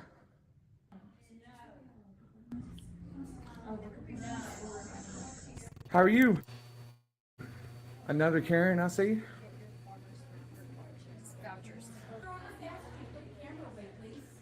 And who are you? I'm the director of the health department here. My name is Pam Browning. Okay. We have a policy for protection of the privacy of our patients Okay, here. but let me educate you a little bit, okay? Don't! This is a public building. Okay, do you have some information? Do you have a card? No, ma'am. I'm an independent journalist, gathering story. Yes. Gathering content for a story. This is a medical. People here are protected by HIPAA. People here are protected by HIPAA? They have a HIPAA, right to privacy. here's the thing. You guys, that's on you guys for protection, not me. We I have am a policy. free You American. cannot videotape. Okay. Of course, Private Patriot is absolutely right. HIPAA is the Health Insurance Portability and Accountability Act of 1996. It was enacted by the 104th Congress and signed into law by Slick Willie Clinton. Hey, look, it's Dennis Hastert, who was the Speaker of the House for 8 years and second in line to become the President of the United States. He was later convicted by a federal judge of being a serial child molester. And he's standing there behind a child. You gotta love Washington's District of Criminals. But I digress. According to HHS.gov, so we're going to go straight to the top of the authoritative source on this issue, the HIPAA law only applies to those who conduct health transactions. They state in part, the HIPAA privacy rule establishes national standards to protect individuals' medical records and other individually identifiable health information, collectively defined as protected health information, and applies to health plans, healthcare clearinghouses, and those healthcare providers that conduct certain healthcare transactions electronically. That's funny. Nothing in there about being the responsibility of men with cameras in public lobbies, Madam Director Pam Browning. The rule requires appropriate safeguards, Pam, to protect the privacy of protected health information and sets limits and conditions on the uses and disclosures that may be made of such information without an individual's authorization. So who's responsible for providing for those appropriate safeguards, Pam? Healthcare providers. So let's think about this. What Private Patriot is doing here is actually a public service in order to determine if those safeguards are in place. And what better way to do that than to receive a visit from a member of the public from time to time in order to audit the performance of the healthcare providers to make sure they're in compliance with HIPAA. I'm exercising my First Amendment right now. Okay, what is your name, sir? Good citizen. So if you want to call the police, go right ahead. I'm sure they'll educate you. I'm going to have to ask you to leave. I'm not Do you going have to leave. business I'm going to. here? Oh, ma'am. I do. I'm gathering information for a story. Okay. Would you like to speak to our PIO, Public Information Officer? Sure, Is there I something that I mean- can help you with? What is your purpose of your I'm visit gathering here information. today? For what purpose? I'm videoing For what for a purpose? story. A story regarding the health department? Yes, ma'am. Okay, can I provide you with any information? I must ask you to put the video camera away. I must ask you to put the video camera away. No, ma'am. I'm going to respectfully decline. Okay, would you please please call the, Yes, ma'am. Sure, you help me with that, I'm sorry. But see, that's the problem with you public servants. You don't understand that this is a public lobby, okay? Yes, it is. HIPAA law is on you guys, not on me. Whatever I can see in public, I can videotape. You But understand? if you don't have business here, I other do. than you won't I tell me can- your name. I don't you have won't tell to. me the I don't. purpose. I don't have to give you that information, man. See, that's what you guys don't understand. Okay. And your policy doesn't trump my First Amendment right. I'm sorry. We run into this all Well, the time. We'll get Okay, some backup all right. here. Please do. I'm respectfully asking you to put away the And video I'm camera. respectfully declining. I will hook Okay. you up with any information you want. So or what's try to help you. what's the problem with the camera? Are you all scared of cameras? No, I we're mean, not scared of cameras. usually when people like this tell us to I'm put our cameras protecting the down, privacy of the people who are in this building. this is a public. Yes, I understand that, sir. Okay. Apparently you don't, But if you because don't have business here, then there's I no would ask you to expectation of privacy in public. See, that's the thing that you guys don't get. Okay. No expectation of privacy in public. Okay. And see, she's saying that she can't be videotaped. She's a public servant. She said she didn't want to be videotaped. She's a public servant, man. It's a little unnerving to have a videotape in your face when you're trying to do your job, sir. Oh my God, feelings. Here we go, feelings.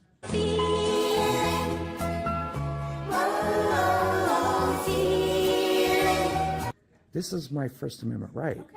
We See, will this sort is, this out. okay, all right. What We else? sure will. What would you like to know besides videotaping the lobby? What else would you like to know? I'm just looking at information. I'm watching your employees, Okay. and I'm checking up on my government. Simple as that. There you go. If you would like Okay. to have, it says right here, if you would like information, you contact me.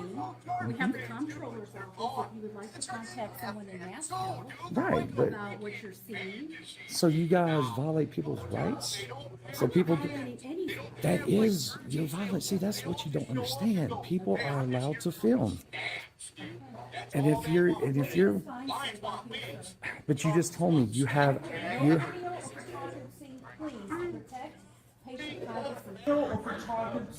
Please protect patient privacy. but see, here's that thing, please. And here again, you go with, I cannot make you leave the building. hey, you have a policy, and I'm politely declining. Okay, then let everything pass. Okay, then we'll sort it out with the police. Okay. All right.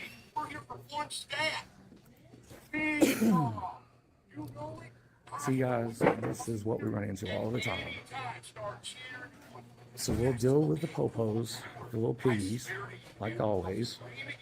Got Karen's here. Probably some Darrens in here. Tell them to hurry, man with the camera.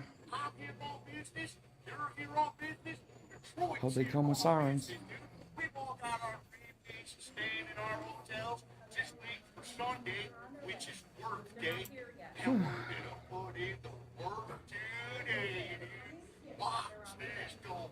Oh, good. I haven't seen one. They don't care what you are trying to.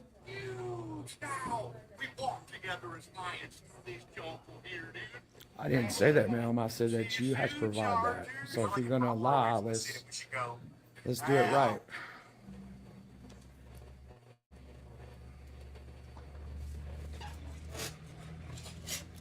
Oh, look, the police is here. Hello. Officer Young. How you doing, man? How are you?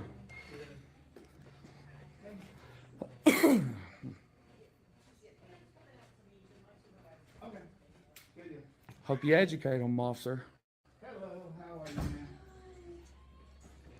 I'm Amber, I'm with Roger here, and this gentleman has come in. We have a policy to please don't videotape or photograph our patients. We're a health department, they don't need to know who's here, or what we're overhearing, what their business is. We have a media contact. If he's an independent blogger or a reporter, we have a PIO who can help him with information that he wants. He won't tell me his name, the purpose of his visit, so I've asked him to please leave. I'm sorry, you're still here? So this is for him to fill out? I'm sorry, bye. No, Officer Young, I hope you educate them. I have a legal right to be here. First Amendment. So. No name, no purpose. We have a sign posted to please not videotape. He's videotaping my employees trying to do their That's a policy. Policy does not trump my First Amendment right now. Come talk with me, man. I'll stay right here, officer. I ain't got no reason to go outside. You don't want to? No, I'll talk to you right here. Okay. So what do you got to? Wow, look, guys, we got 3 officers for somebody with a camera. For somebody who's concerned about one guy with a camera, now we've got cops 3 deep, each with their own cameras. You're one brilliant crispy cookie, aren't you, Pam? Yeah, okay. So what can we do for you today? I am See you later, exercising. I'm an independent journalist, gathering content for a story. I'm exercising my First Amendment right. This is a public lobby. I can be here. I'm addressing my government. Okay? They have a policy. Policy doesn't trump my First Amendment. Okay? HIPAA doesn't relate to me. They have to create their privacy. I'm not here for ill intent. I'm not here for anything illegal. Right? But policy doesn't trump my First Amendment rights. So you're here to uphold. I do all the public buildings. If you wanted to check, I just left the probation office over there. Okay. Very respectful, but you need to educate them. You took an oath to the Constitution, so you have to uphold my First Amendment rights, officer. I'm not here to. Well, you need to inform this lady right here. First Amendment rights. I'm just here to ask why here. I do everywhere. So policy does not trump, and this lady right here doesn't seem to understand that. Policy doesn't trump my constitutional rights. So I'm just warning you. I'm putting you on notice that if you. Well, thank you. I appreciate that. Well, if you violate my rights, then there will be litigation. So. Sir, I'm not here to violate anyone's rights. Well, please educate these people. Okay. Terrified of the camera. Are you? I'm not here to be confrontational either, so let's not. Honor your oath is next, Are so you that feeling won't be officer? helping with your peace. Are you the Constitution officer? You did. You did. You know exactly who I am. So you know my demeanor. I do. This is exactly how I am all the time. I'm here I'm to very educate them. Okay. That's just me. I love to keep peace. Right, right. And that's my whole intent in anything. Yeah, and I got you on video. Yeah, we've had our interaction, officer. We have. Yeah, you know what I do. So do. the people's watching. So I would like for you to educate this lady on First Amendment rights, constitutional Educate rights. her for your video. I will not do that. Okay, well, you need to inform her that I'm And- allowed to and be I will here. speak with her. Okay, I will not please do do. that Please for do. your video. Okay. All right. Well, I'll speak with her. well, privately. if you're out here, well, y'all need to take it back there then. But I'm allowed to be here. So didn't just say know you that. Okay. So, All right. I don't answer no my questions. name is Officer Jones, Stone Police Department. All right, Officer Jones, name and So- badge number, please. I just gave you my name. All right, badge number. is 510. Okay. All right. So, yes, to the public lobby, as you said, right? Okay. Well, Mhm. these people also have their right to be here because it's a public lobby. No, they do have a right to be here, but there's no expectation of privacy in public. You need to understand that, officer. But You need to understand that. another thing you need to understand is you are disturbing them. No, I'm not. You are. You're making them uncomfortable. Oh, Video. see, here we go with their feelings. Are you a feelings police? Are you a law enforcement? No, know your place. Disorderly conduct and they're causing a disturbance to the That's general not disorderly. public. This is a public place. Okay, well, I tell you what, if you think that that's true, go ahead and arrest me. And when you do, by this evening, I'll have a lawsuit filed against you. Do you understand? Because their feelings do not trump my rights. So you need to know that. Statute of disorderly conduct. That is not statute of disorderly conduct. I'm not filming no personal information.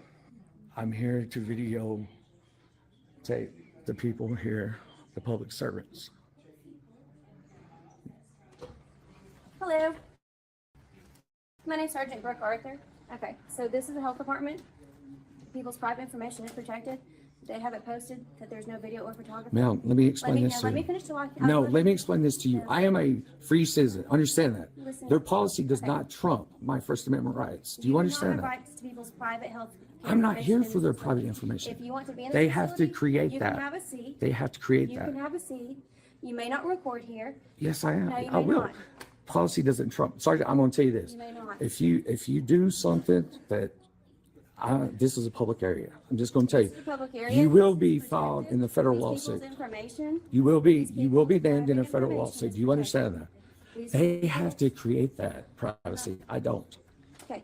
And Apparently what you don't videoing know. These individuals. While they're I'm not trying to carrying videotape them. They're in a public area. Okay, there's no expectation of privacy in public. Yeah, they're filling out documents. No expectation of privacy in public, ma'am. All right, Sergeant, so no. So you go do what you got to do, but I'm going to tell you this. You'll be named in a federal litigation, okay? These So people go are ahead. protected. It is posted there. It's a policy, ma'am. Policy does not trump First Their Amendment. building. There's It's not people's their, private this information. is my building too. There's people's This is my building okay, too. and when Okay, you Sergeant, I'm done private with you. health care I'm done with information- you. Here's the only thing that I have, okay? You need to educate your sergeant, young. Apparently she's uneducated. If you want to be in the building, that's fine, but you That's why can't she's report sergeant. people's She private is information. educated. Here's the thing, here's where I'm at. Like I said, I'm a peaceable person. You can do what you like, okay? I know that. I'm just going to tell you this. Don't give me directives, young. I'm Okay? just going to tell you this. Tell me that, but don't give me directives. I know my Just rights. Sharing information with you. All right, what do you got? The people that are sitting here, I'm not trying to videotape them. they feel that you are. Okay, well, their feelings does not matter, Sergeant, or young. You should know this. There's no, So I'm gonna get there eventually. I hope so. Maybe she needs to take your place. No. Yeah. I've learned from her. No expectation of privacy in public. Learn that. You're gonna learn that real quick. All right, well, So I wish to God you would Respectfully violate. asking you to please See, stop once recording. again, I'm respectfully declining, and there's nothing you can do about it. I just feel like There's as nothing a you can do person about to it, respect Sergeant. people's privacy would be really nice of you. Okay, but see, once again, here we go. Are you the feelings police?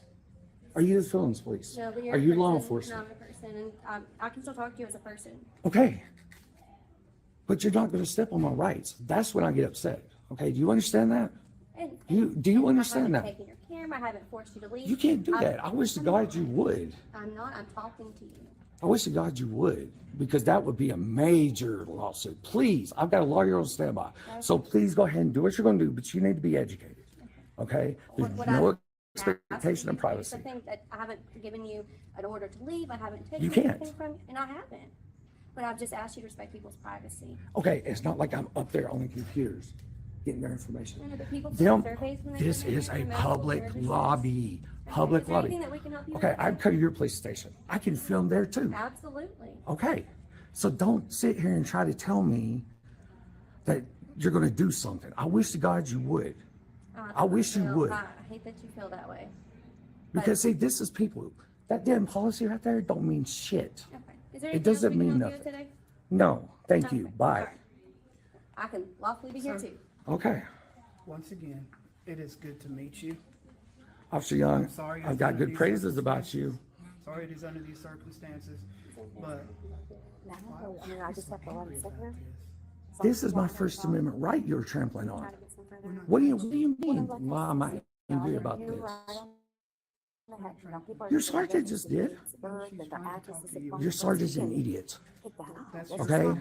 It is my opinion. And you're entitled to that. But what I was asking is, why are you so mad? I'm not mad. When you try to trample, when you, because I respect that flag and that oath I took.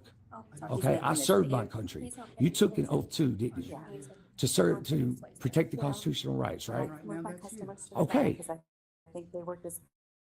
Then why are you here with me having this conversation? Because they called. Okay, so I need the call number for this because I'm going to be pulling that. Is your body cam on? Absolutely. Is your body cam on? Somewhere else to go. So you can always call dispatch and get any of the information you want. How are you going to take an oath to this country and you don't uphold the First Amendment? Do you even know what the 5 things is in the First Amendment? Sergeant Arthur, nice to meet you. I'm not saying that. I'm saying you need to educate your officers, though. Your sergeant. I've not violated any of your amendments. I'm having a conversation with you. And I respect you, young. I do. I hope you got on YouTube because you got good praises on you, I brother. just want to know why you're so angry. I'm not angry, but when somebody like that comes in here and tries to trample on my First Amendment rights, I'm going to get angry. I understand. Okay? Why do you think there's such a distance between the people and the damn cops? Think about it. Because of dumbasses like that. Those are the people that don't need to be in office. Okay. I'm going to disagree with you. I don't see her as that. And Of course not. Of course not. Come on, you all. At least you're not wearing a damn blue line shit that people hate. I respect you, Officer Young. I do. You need to know you need to tell your officers who I am because I'm going to be watching everything they do. Traffic stops, I'm here. I'm not going nowhere. And your sergeant can't do nothing. Joe Biden said what? Okay? Don't trample on my rights. Once again, I'm not saying you personally, but these officers, you need to learn that too. I'm just saying, I'm glad you fixed your face because you don't look so mad now. Don't trample on somebody's rights. I didn't trample on your rights. I'm not saying you. I'm saying learn. Pointing at me, though. I'm saying learn. Public building, public area. No expectation of privacy in public. Know that. I understand that. Okay, so these people right here, I can film them all day long if I want to. Their feelings don't mean nothing, right? I respect you, but these two need to learn something. Need to learn something. The only thing that I said to you is that when there are people out here, you need to keep the noise levels down. You need to respect them. I didn't even speak to nobody. Okay. I'm not here to film them. Okay. These are the people that started me. That's all I'm saying. If there's people out here, you can't be causing No expectation of privacy in public. That's fine. I can film. You can't be causing a disturbance. If you're in here raising your voice, getting loud, it's causing a disturbance. Sir, I've got everything recorded. Okay. I haven't talked to nobody. I haven't been loud with nobody. But these people right here need to learn. Can't be causing a disturbance. If you're in here raising your voice, getting loud, it's causing a disturbance. It's always amazing to me that the clowns who initiated the disturbance will blame quiet people with cameras for causing a disturbance. It's pure insanity. Letting you know. Okay. That's what the statute says. All right. Okay? Well, the statute can say that, but once again, policy don't mean nothing. Policy. And did I ever once tell you to stop recording? I wish to God you would, to be honest. And see, But see, that's the problem. You guys are law enforcement. You guys should know this stuff. When you have citizens that have to educate you, and like these people have to be educated, come on. Come on. So, did I try to forcibly stop you from no, I'm just saying, well, like this lady, I hope you learned something today. They're not going to be able to do nothing. Tried to tell you. So I'll stay here as long as I want. So you guys, no sir, you guys can go. Appreciate it. A better day. You too. Young, appreciate you, buddy. I get more calls. I hope you're here. And if you get calls for something like this, then you'll know it's me. So whoever responds, you better tell them who I am. Okay. Whatever it is that happens, I hope that we can peacefully resolve whatever it is, because. But your sergeant needs to be educated. Your sergeant is, she's going to violate somebody's rights, young, and then it's going to cost the city a fortune. You're entitled to that opinion on her. Do you think she was right about what she said? I have worked with Sergeant Arthur for years, and Okay. I will follow her. Okay, but do you stand by what she said to me? I can't tell you if she's right or wrong because Why can't that you? was part of y'all's conversation. But you were standing right I'm here. looking at your face, man. That's all I'm looking Brother, at. I And sweat. just I sweat constantly. But listen, listen, I'm not mad. That flag is everything to me. Okay, I teach my son about that flag. When I see a flag with that blue line shot through it, Guy cloth. man, that is so fucking degrading. How can y'all have something like that? A blue line through the American 15 seconds flag? here. In our First Amendment.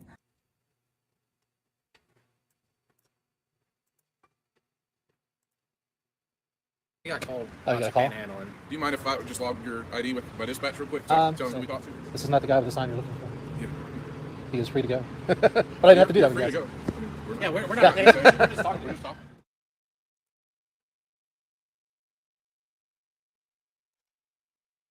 I guess we got called. Oh, you got a call? Panhandling. Do you mind if I just log your ID with my dispatch real quick? Tell them who we talked to. This is not the guy with the sign you're looking for. Yeah. He is free to go. But I didn't have to do that with you Free guys. to go. Yeah, we're not. We're just talking. We're just talking.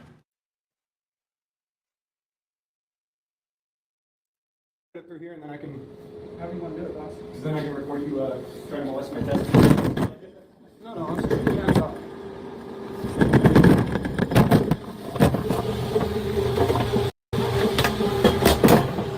Alright, so we're all good. Oh, you didn't want to do the thing to me that you did to him? You didn't set off the alarm. Oh, okay. You want to check under? Never mind. Alright. Just want to make sure you do a thorough check of me, you know what I mean? Standard procedure. Cool. There is a case going on right now, is that right? Yes, sir. Is it kind of a sensitive deal? If you want to, you can. I just noticed that. Sure. But I just want to make sure that I know who's who, so we don't point cameras in directions that are going to make people uncomfortable. That's fair. I mean, as far as the court, I don't care what the court staff thinks, but as far as people who are here for their day in court, I don't want to make any of them uncomfortable. yeah, so if you'd like to, you can ask at the front there. All right.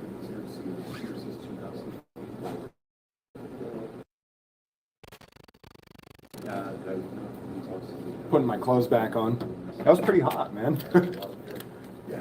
I usually don't take off that much in public, but it was nice. I appreciate it. Thank you, man. Was it good for you? Yeah.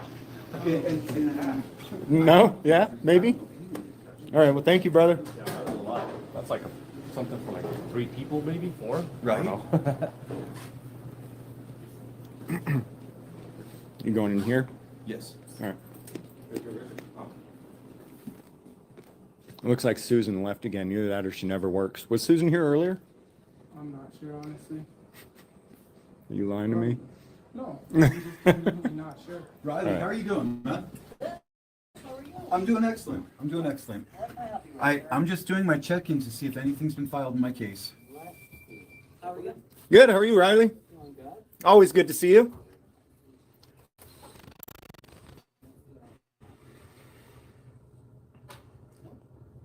Last thing was filed was on the 19th of July. Okay, great.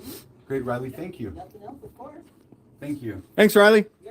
You too. I appreciate it. Have a good one. So you have to come in and check in person because they try to sneak stuff past you. Yes. Yes. And so you have to come in every month when you're here to try to make sure Twice that they a month. haven't snuck something past you. Twice a month. Because they've snuck it past you before. Yes, they have. All right. Is that all you got? Yeah, that's. I guess we're done here. Thank you, guys. Or were you I don't think I need to do any business with the sheriff today. I think we're good here. Sounds Appreciate good, it, guys. We'll see you guys around. All right. Have a good one. You can have a good one. Ah, we made it go off. Thanks, man. Have a good one.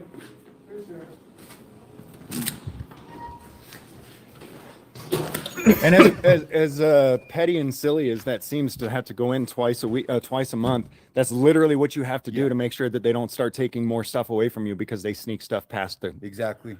Unfortunately. Sad and pathetic Very pathetic. to have to deal with sovereign citizens in the court system. Right? All right, guys. Well, we will see you later. Have a good one.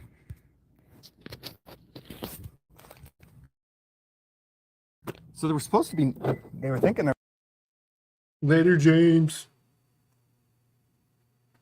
That was a nothing burger.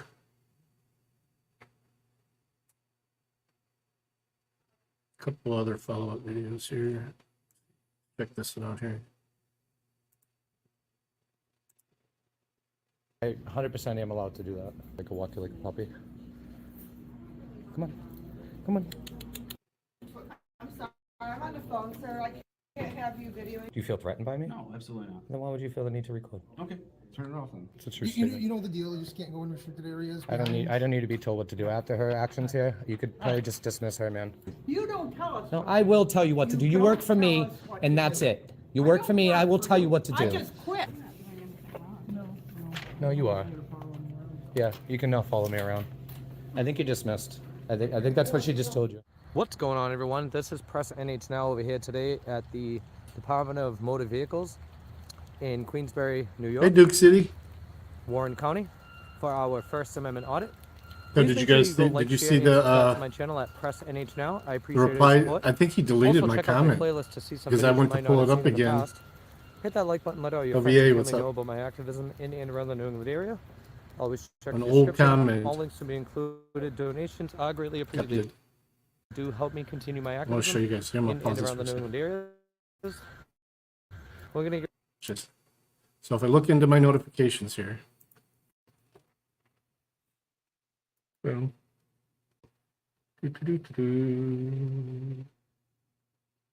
Here's from earlier. That was cute. That was funny.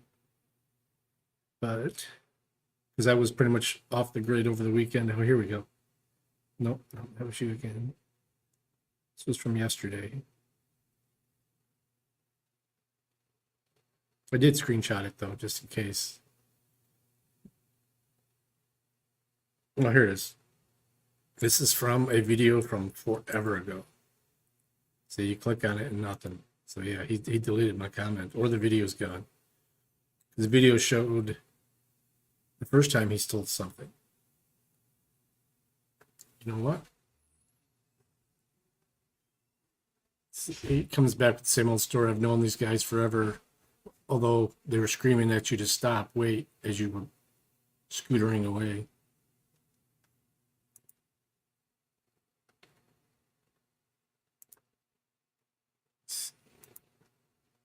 Here, let me look the actual email.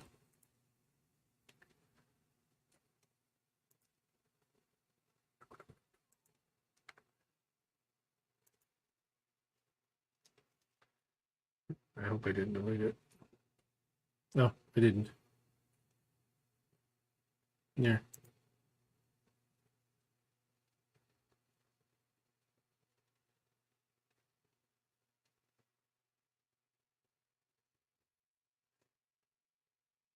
My comment was the first time this thief, here it is.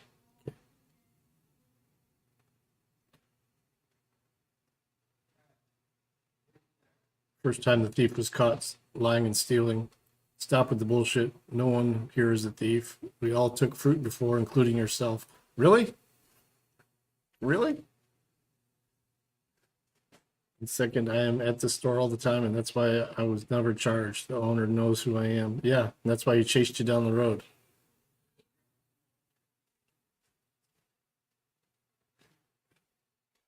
$100 worth of oranges and giving it. So instead of apologizing to the owner that you stole from, you're thinking the lie is okay if I buy $100 worth of shit. And go to, and I remember that video too. Nobody even wanted your fucking oranges.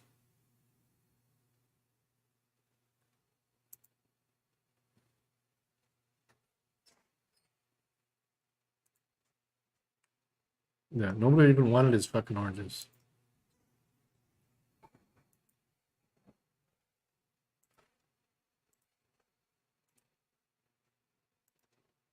Let me see here. So that was the initial. And then we have, oh, he loved it first, and then he deleted it. View hearted comment. Let's see if it's still there. Okay. Oh, it's members only now. Members only now. That's how. So he drops that and makes it impossible for me to reply. Because he knows I'm not buying no fucking membership from that piece of shit.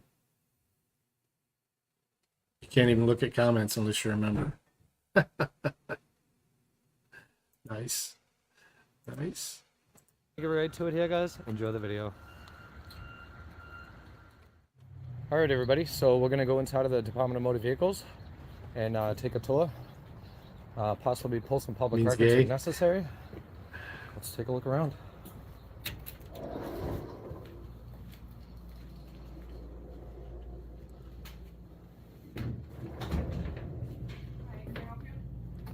Yeah, I was just. So I can't even reply to him. So So I'm not going to become a member of this.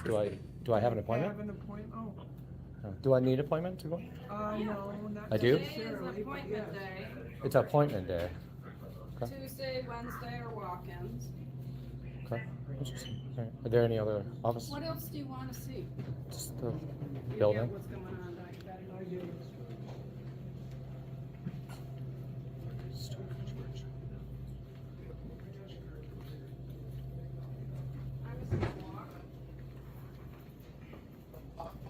You gonna follow me?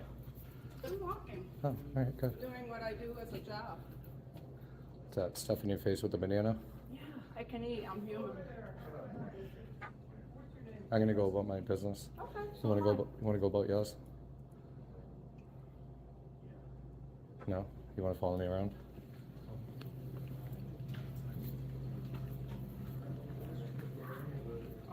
Wait till you get in there and they'll get it footboard and everything.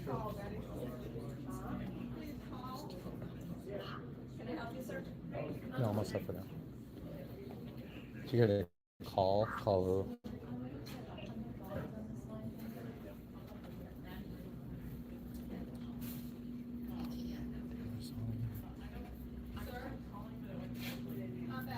All right, guys, I'm just trying to get some shit emails cleaned up here. I can't hear you. What's this? What is going on? I No. have a question. Yeah, I'm just taking pictures and recording. That's You're all. not allowed to take pictures. I 100% am allowed to do that. So you're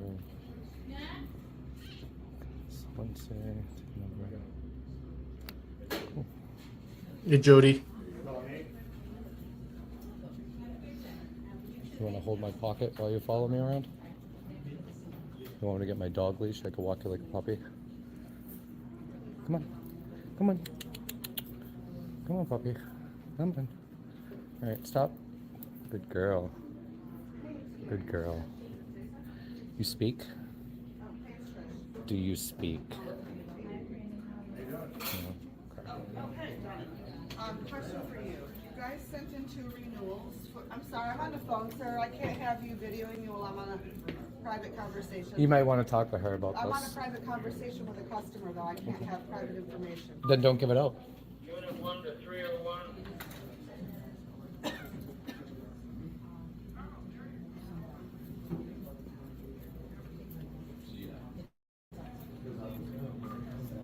Can you give me a little bit of space at least? Thank you. Appreciate it. I'll call you my puppy dog today. All right?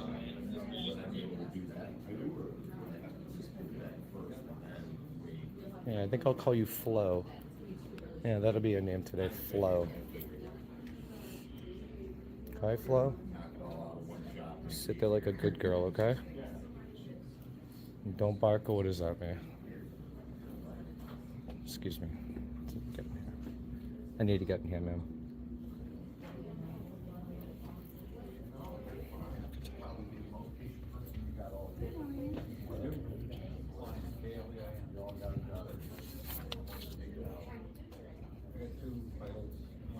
Hey, Oklahoma.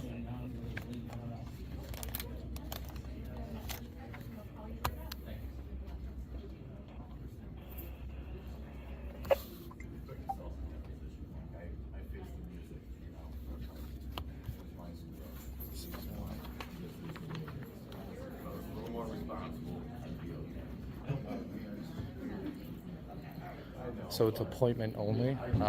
All the other days, it's just walk-ins, correct?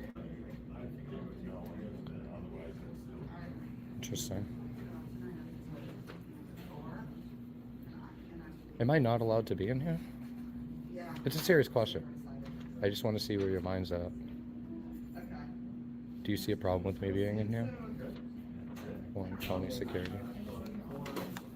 Are you with the Sheriff's Department, or are you just security? Oh, you do work.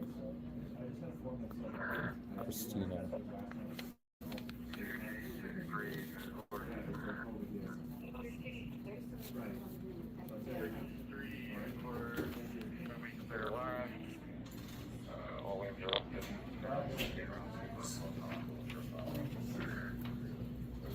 Alright.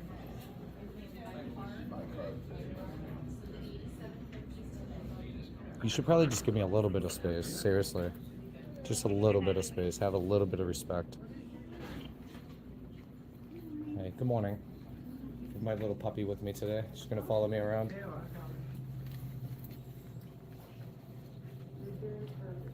Clerk.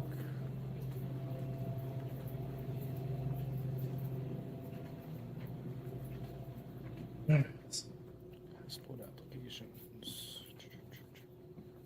Hi, how are you?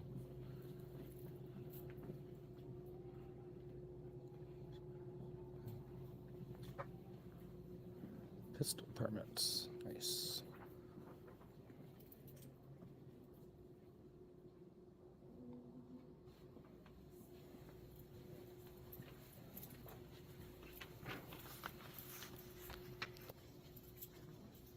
There she is.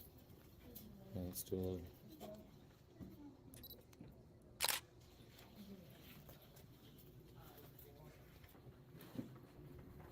So you're a supervisor? Let's go see him. Yeah. How you doing? I don't know, how are you? Good. Just wondering why I'm being harassed here and followed around. So what was going on? I just got called, so. I don't know. You could talk to her and kind of get her info, and then Okay. from there, yeah. Okay. What's your badge for? You could read it if you can read. Security badge, don't grant it. Okay. There you go. You like it? Yeah, I like it, man. Yeah, man. All right. Yeah, it's a true You statement. know the deal. You just can't go in restricted areas. I don't need to be told what to do after her actions here. You could probably just dismiss her, man. I don't need to be harassed and followed around. Okay. Are you her supervisor? No. Does she have a supervisor? Yep. I'd like to speak with them, please. Okay. Because I feel like, she's intimidating me and Okay. yeah. You are. Yeah, I mean, Yeah. all right. There's that. I have rates too. Is Pete working? Right to privacy? Yeah. In a public area? No, that's not true. No, that's exactly why I'm here. Because people like you don't understand. Oh, I understand. I have rates too. No But videotape. yeah, no, that's not correct. You're incorrect, ma'am. Ooh, a dum-dum. I love these. I love dum-dums. I don't mean the candy. Let's just figure this out. Yeah, if I see any like restricted area signs or anything, I definitely won't go in there unless they invite me in. And then if I see any like offices, I have no reason to be in there. So I know the rules, man. Believe me. Look, I've been doing this a long time. Yeah. I just don't see what her problem is. You know what I mean? I don't know. Yeah. She's not even informing the staff that I'm allowed to do this. I mean, she could at least do that much. You know what I mean? And then de-escalate the situation. Do you have a name, badge number? Yep, Officer Gordon, 718. Gordon, 718. It's recorded as well, so. All right, appreciate that. The interaction. Cool. All right. Does she have recording? You don't have recording. Give me your name so I can talk to you or no? What is it? You want to give me your name? You don't have to. No, I'd rather not. Okay. Okay. Thank you. Very well, sir. I just don't want to be followed around by Flo here. I gave her a puppy named Flo. Can you get a supervisor though? I'd like to speak with them.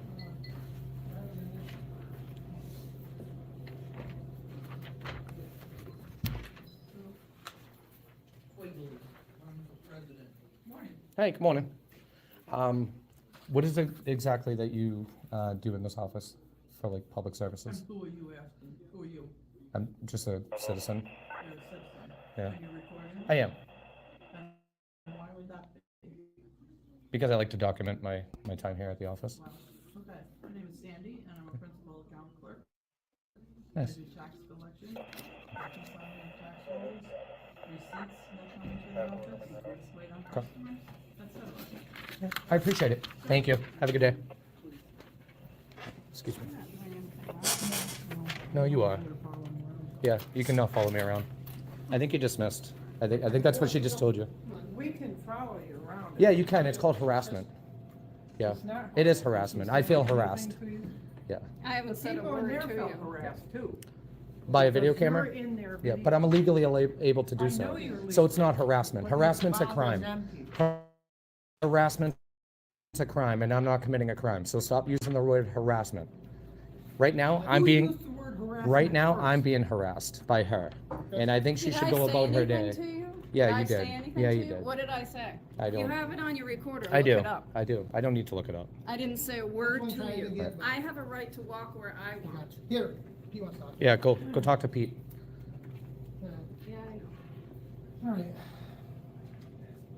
I didn't engage. Yeah, you did. I said not one Yeah, you word. did. Stop lying to it. Stop lying. You want to talk to him? No, I'd rather not. Okay. Should just mind your business and stay where you're posted. You don't tell us. No, what I will tell you what to do. You work for me, and that's it. You work for me, I will tell you what to I do. just quit. You have no, what are you doing here? I just quit. Yeah, you 'cause I just ain't quit. working Quit, for leave you. then. What's that badge on? It's none of your business. Okay. Goodbye. Bye, Flo. Have a good day. What are you doing? I'm taking pictures and recording. Why? Take pictures of. And recording. They're just documenting kind of what's going on and how they do the process, and you're looking at the badge. You like it? You read it. See, my son, Mhm. who's much smarter than me, said, "Yeah." You know why he's smarter than you? Because you taught him well, that's why. You always want your kids to be better than you, right? Best DMV in the state, right here. Awesome, man. It doesn't seem like it. They don't like recording. They're great, all of them. Yeah, they are now because they're educated. You too, buddy. So you just do this, you film public, Officials in the course of their duties. Yeah, and you're just a private person. that's it. See, because I said to my son, "Oh Yeah, no, man. he probably works." There you go. What'd she tell you to smile? Yeah. Yeah, they didn't do that at first. You should have seen the frown Are on their you face. photographing me too? Well, I'm recording everything. Oh my God. Yeah, I have to, and I'm only saying that because I've been assaulted before, and I like to document that. So, yeah, I got to record everything. See, I said to him, I said, I bet he's part of the bureaucracy itself, coming around to just make sure. The Checks and working balances, man. conditions were good. Checks and balances. We got to hold our government accountable, right? Yeah, I gotta say though, I've been to MVD recently in Yep. New Jersey for a few reasons. Yeah. And I think they're doing great.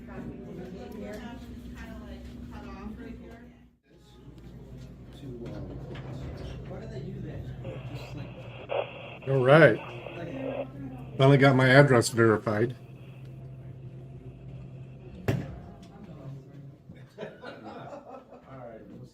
Hey, how's it going, man? Good. So hopefully, that's all I gotta do Recording now. I have to. No, you don't have to. Yeah. I mean, It's there's our no- policy, so our department policy. Anytime somebody comes up to you.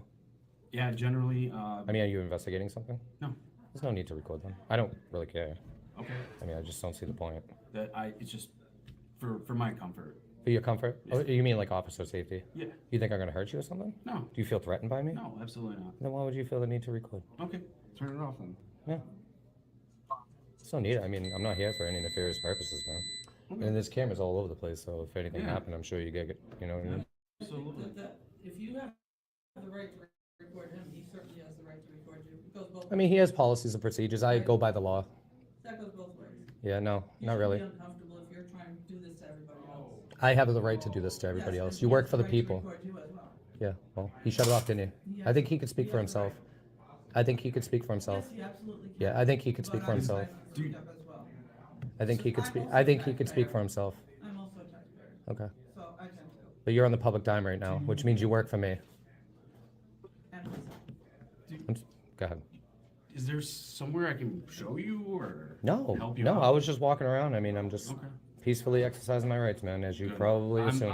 Listen, I'm pro Right. I would hope so. You took an oath to it. You know what I mean? I've been doing this for 18 years. Yeah. I'm all for it. The lady Christina, though, she's not a sheriff, right? Like, you're a sheriff, right? Are you a sheriff? Yeah. Okay, but Christina, the security, she's not a sheriff. She's just No, like she's not third a party, police- kind of.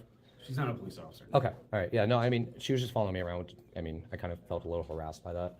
I didn't feel the need. It was Mhm. necessary. The only thing I could see her doing in the future, possibly with somebody like me coming in here with the camera, is just informing people. If she's going to follow me, right? Just inform people that I'm allowed to do what I'm doing, so people like her understand that I'm allowed to do this and not to feel uncomfortable. That's all. But she didn't do that. And so. I'm aware of that. Maybe she didn't know. And yeah, she might, but she does. She is now. I'm gonna go grab a cup of coffee. Yeah, go do what you need to do, man. I'm not here to stop you. I got 2 15-minute coffee breaks. Do you really? Yes. I'll drink your coffee, man. We want you awake, right? All right, buddy. Hey, do you have a name, badge number? Yeah. Smith, Officer Ken Smith. Awesome. Thank you. You got an ID number, badge? 301. 301. Thank you. You just patrol, or you like a? Do you have a? Are you a sergeant rank? Yep, just patrol officer. Just patrol. Yep. Cool. Yep. And my job is to work in these buildings. So. Good enough. All right. Awesome. Nice man. talking to you. Yeah, you too. Thank you. Be safe. All right.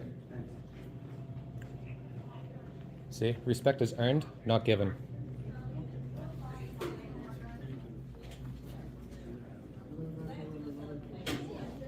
What do you do with it? Oh, Yeah. shit. Hey. Not tonight.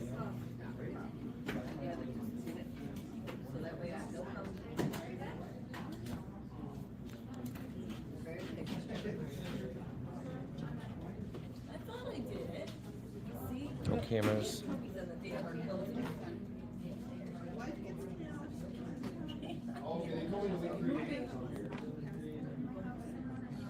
Huh.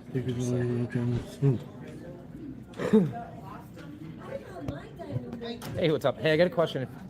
If you get a sec. Just curious. So, how do you enforce that? I mean, obviously, there's nobody here doing any tests right now, and I do understand different states is a little bit different, but I do understand you can't record the testing area. Yeah. But this is like in plain view, man. There should be like a wall. They do.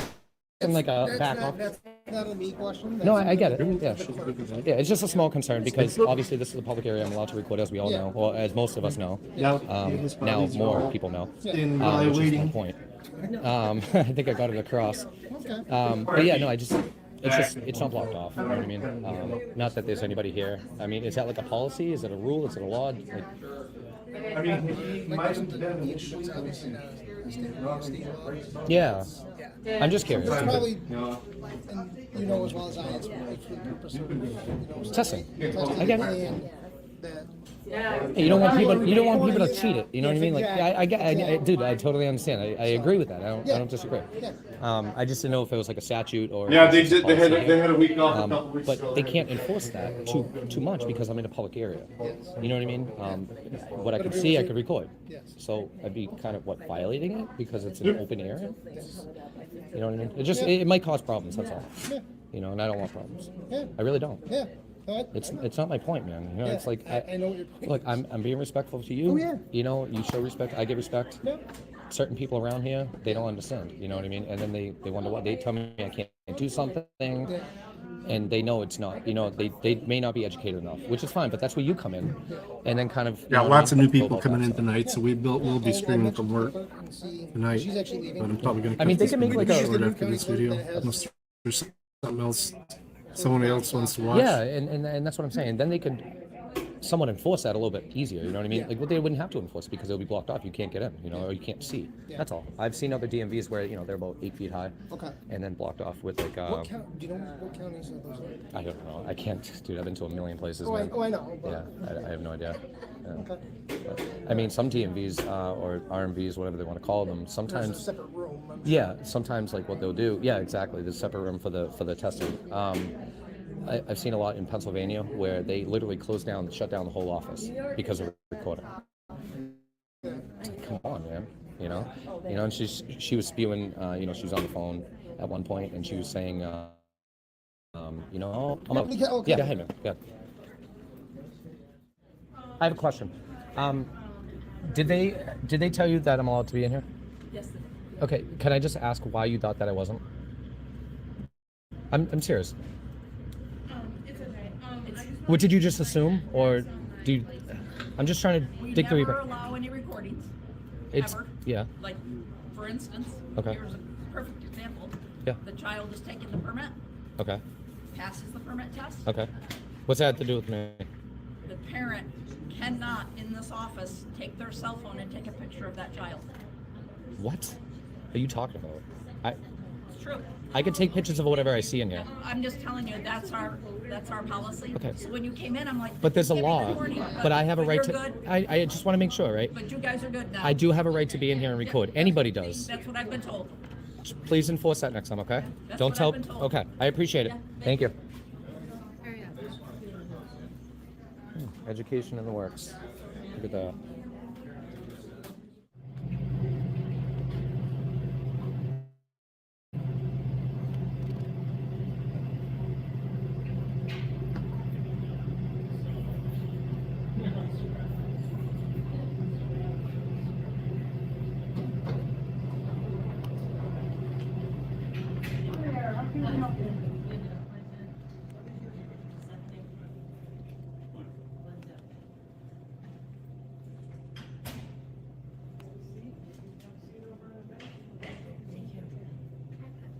Have a good day.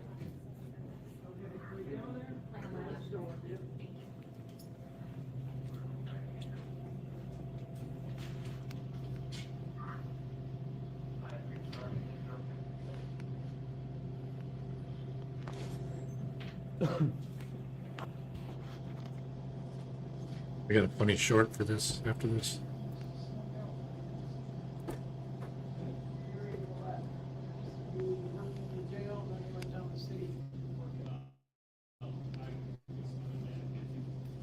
Isn't that a security issue by shutting that off? No. It's not. Okay.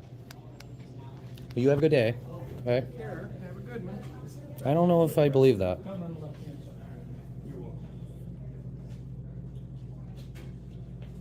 Bye. Bye. All right, everybody. So that's going to conclude our visit over here today at the Department of Motor Vehicles in Queensbury, New York, for our First Amendment audit, Warren County. Didn't go so well inside of the RV. Apparently they were unaware that we're allowed to record in there. Security was following me around like a puppy dog. She didn't like that too much. She didn't really have too much to say after that point, but that's too bad.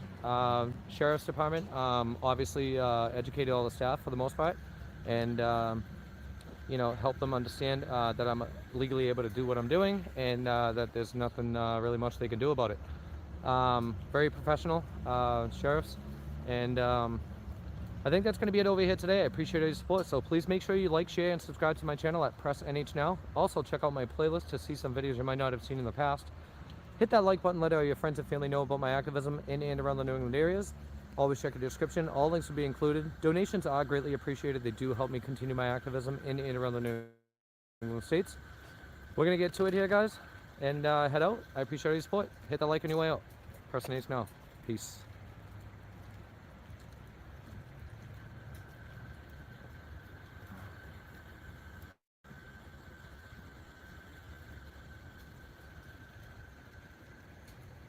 Okay.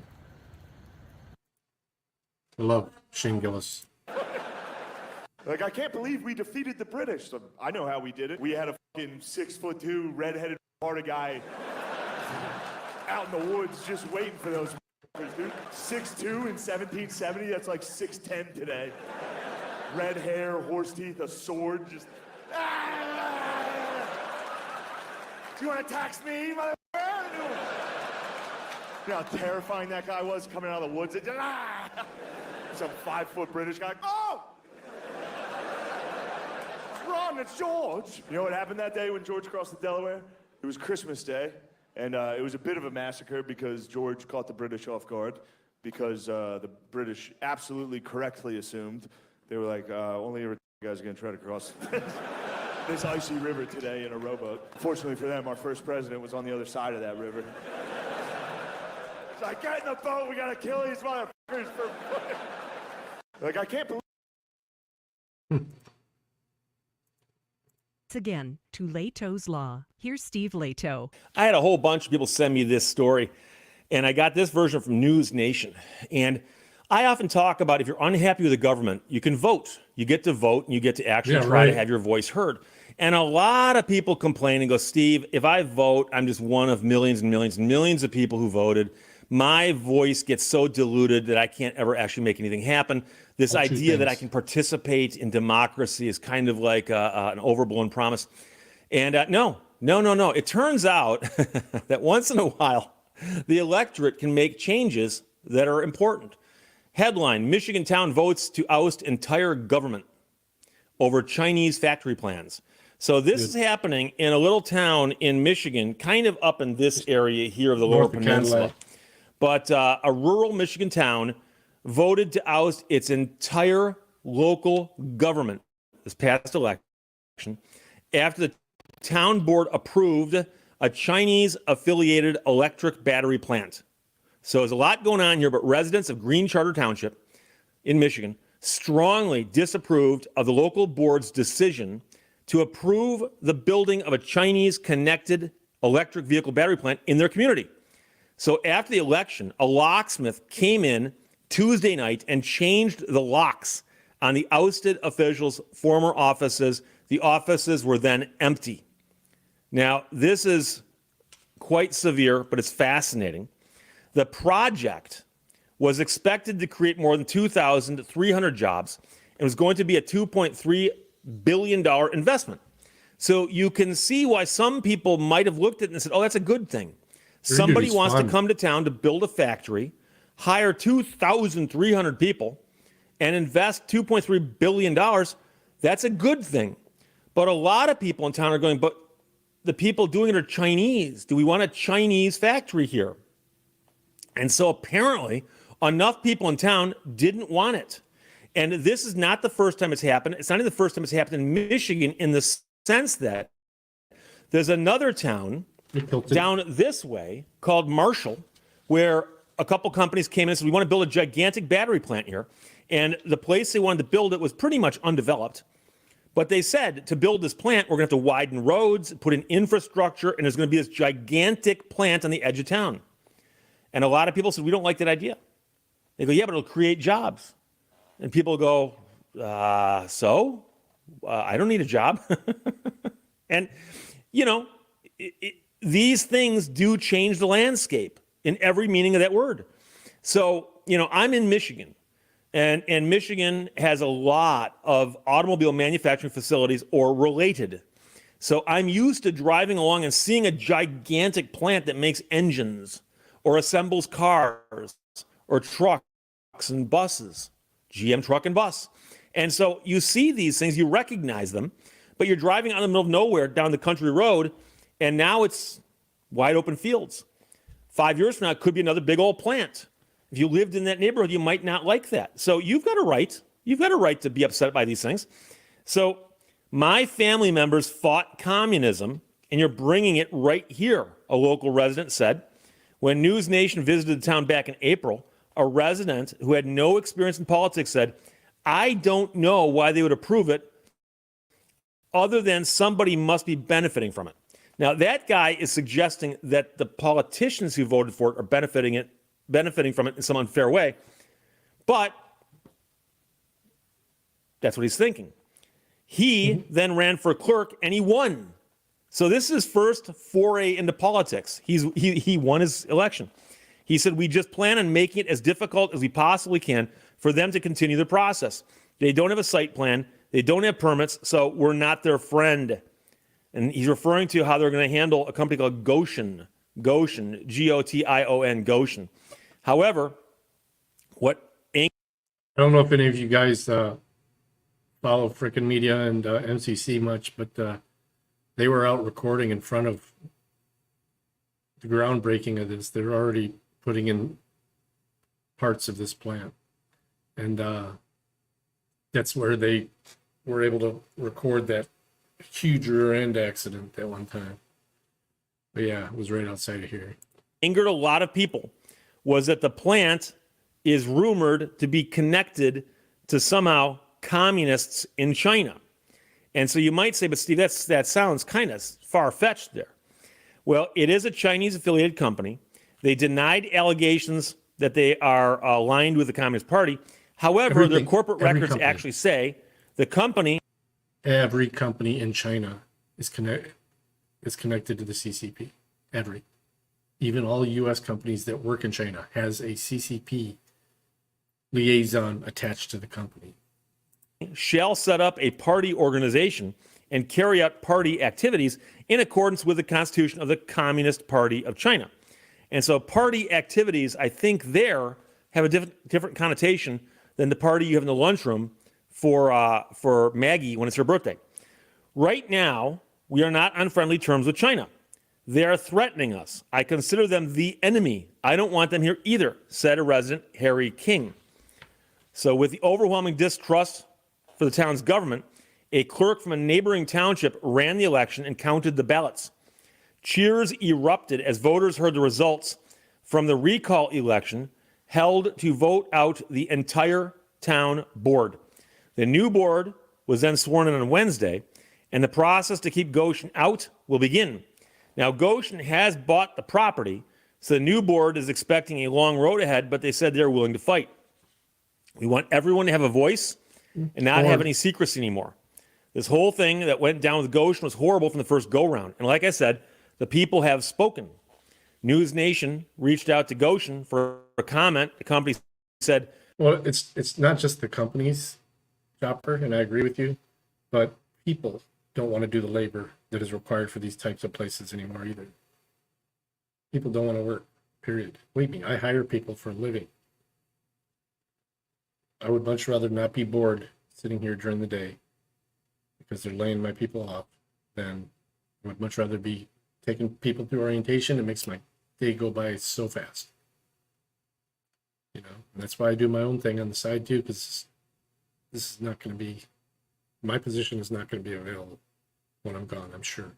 They're not going to replace me. They're going to get rid of me eventually.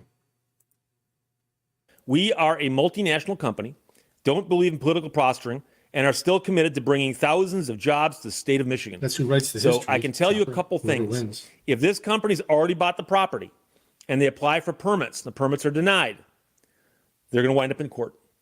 And the question is, does the township really want to spend all this money fighting this? And they can, and we'll see what happens. So that's the one thing.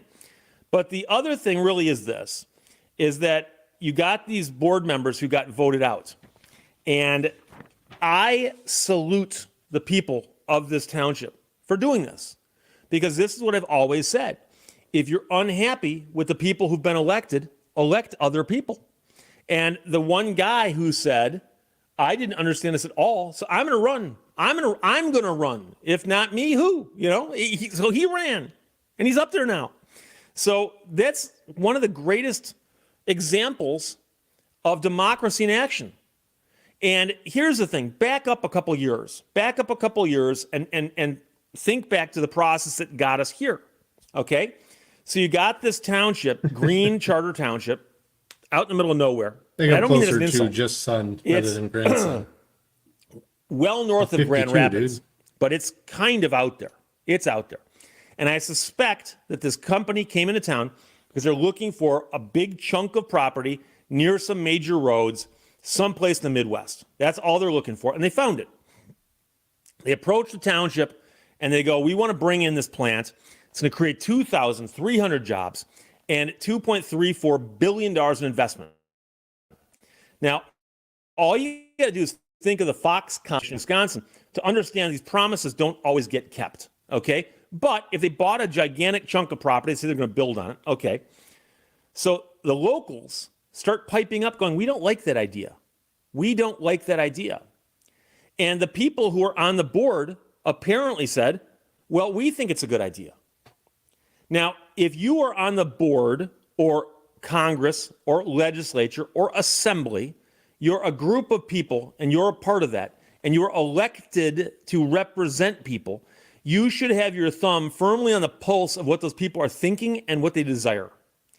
And so if you voted in favor of the Chinese battery factory, despite the fact that your constituents hated it, you got no one to blame but yourself for the fact you're out of a job right now. Or at least you're off that job.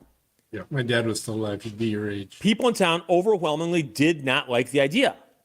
So when the battery factory people came to town and said, we'd like to put a plant here, you should probably ask around a little bit and go, hey, someone's proposing to bring in a plant. It's going to create 2,300 jobs, $2 billion of investment. What do you think? Oh, that sounds like a great idea. They're from China. Ooh, doesn't sound like a great idea. So you ask around, you find out that people hate the idea. Oh, and you vote against it. But it appears that the board said, no, we like this idea. And people were piping up and complaining about it. They were. And the board said, we like it anyways. So, recall election, gone. All of them. Now, I've said before, and I'll say it again many times, be careful what you wish for. Because these people all got elected basically on a single issue. They got elected on the idea that we're going to keep that battery plant out. They've still got to run the township. So they've got meetings ahead of them discussing budgets and bylaws and ordinances and ordinance violations and trash pickup contracts, all of that stuff. They got all that stuff ahead of them. It's all going to happen. But they did make the point. And for that, a lot of people around the nation have spotted this and said, that's a fascinating experiment right there. Because you had locals who were against something that their elected officials said, no, but we're for it. Doesn't matter that you're for it. You represent other people. Are they for it? And that, in my mind, is really the problem. Quite often politicians forget they're not in Lansing or Washington or Sacramento or Green Charter Township to represent their interests. They're elected to represent other people's interests. It's a great story. Excuse the bad edits. I've been coughing this morning. Don't know why. I think I'll live. But the story is from News Nation, where a very dear friend of mine works. John, thank you very much. Michigan town votes to oust entire government over Chinese factory plans. Story written by Brian Enton and Devin Markham. Questions or comments, put them below. Let's talk to you later. Bye-bye. Thank you for watching Leto's Law. The meek shall inherit the earth. If that's okay with everyone.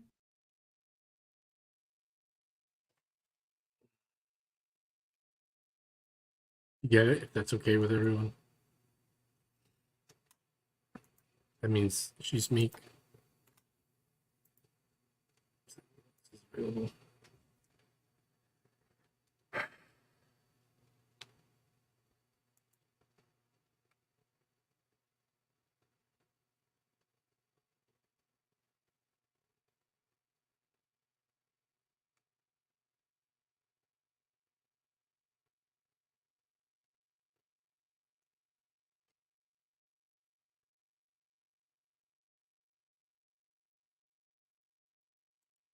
Welcome once again to Leto's Law. Here's Steve Leto. Chris sent me a note about flying. And people ask me from time to time about flying. And I go, I don't like to fly. I don't like to fly. And people, oh, you scared to fly? No. I just don't like the flying experience. I don't like airports. I don't like crowding onto a plane. I don't like, dealing with people bumping into me and so on. Both of you, hell yeah. I'm not a fan of He's the a experience. lawyer. He's going to be Although a I've flown statist. a couple of times many recently. lawyers that aren't South statists. Carolina a couple weeks ago. Flew to California a few weeks before that. But those are both decent experiences. But I mean, I've got some memories. I've got some stories. I've had some crazy things happen to me on airplanes. But Chris sent me notes to Steve Chicksa from bestlifeonline.com. American Airlines flight attendants warned not to give coach the premium experience. Hang on. To what? To go into the sheriff's office. Well, you just said that we can come all the way up to this gate, and that's what the sign says too, Um, without going through security. So this is all part of the sheriff's office right here, then it looks like. I'm not sure exactly the nomenclature on that, but I was told I'm allowed to let you in through there to go directly into the sheriff's office. Oh, okay. Well, it looks like the sign, it looks like this is part of the sheriff's office right here. I believe it is. And that's the whole point of this, that we can't proceed past this point without, all these rules are apply to the court, right? I believe so. Freeman's live again. There's not this sign over on that door outside. Yeah. That's right. Yeah, so it's past this point then. I think so. Cool. So we're good right here then. All right. Thanks, I'm man. gonna head back to my station. Okay. What was your name again? My name is Ethan Ethan? What's your last name? Bostwick. Bostwick? Okay. All right. Yeah. All right. Thanks. You guys have a good day. You too. Thank you, Ethan. Thank you.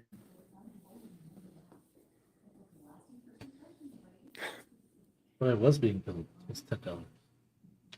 But you still gotta pee. I do still need to piss. I thought he was telling me when he was saying, can you go? I see all these flower pots. I see a trash can. I thought he was trying to encourage me to urinate in the hallway. Right? Or possibly make. Yeah. I thought that was what he was trying to do. I really, Yeah. All right. Well, let's go see if they have a restroom that we can use in the sheriff's office. Yeah.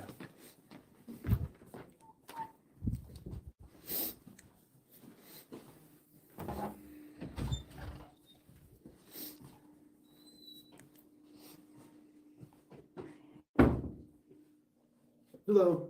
Hey, is there a restroom in here I can use? A restroom? Yeah. I just need to make.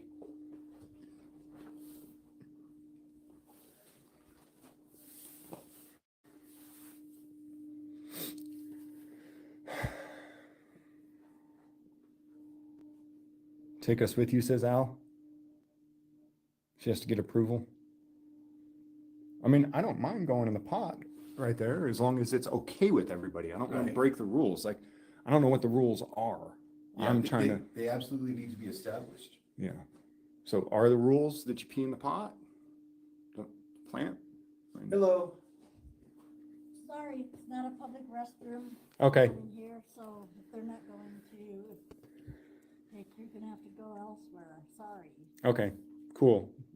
So the public restroom for the sheriff's office is down there though, always has been. And now it's kind of cut off Yep. by the court, not by the sheriff's not the office. sheriff's office. Okay, thank you. Okay. Thank you. Can I get a deputy to escort me to the restroom then? Let me see. Okay, thanks. It's like being in school and having to raise your hand to be allowed to get up and go to the restroom.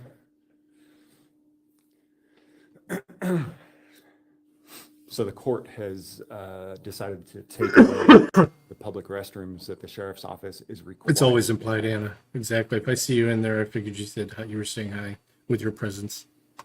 This is insanity. It is. And really the whole point of pointing all this out is just to show government creates problems so that they can solve problems, so that they can justify. Hey, James. Yeah.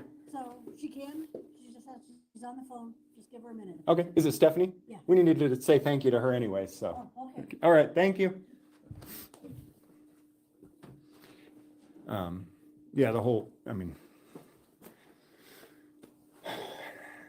government creates problems so that they have problems to solve, so that they can justify their existence that shouldn't even, and I'm not saying that people shouldn't exist, but their positions No, shouldn't absolutely. exist. Ethan over there, they've never needed that position before. I think that this is, and somebody explained to me, I think it was Sheriff Frazee explained to me the other day, that this is what they normally did when there was a high profile case or something, they would bring in security. Yeah. When there wasn't, Bennett was always armed. Yeah. And that's what they used as security. He was his own security, which is, I mean, really, come on. If you want to be honest, if you're counting on somebody else to be your safety and security, you're as good as dead. Right. Yeah. So good on him for that. But anyways, and as we can see, there's a case that they thought might be high profile. That's why they have extra security here today. And that's how they used to do it. Now it's just ridiculousness. It is. It's absolutely ridiculous. It's absolutely ridiculous that we have to do any of this.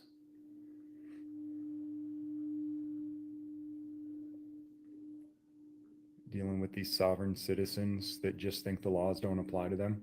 Yeah. AKA Mercedes Murphy at the 7th Judicial District Court.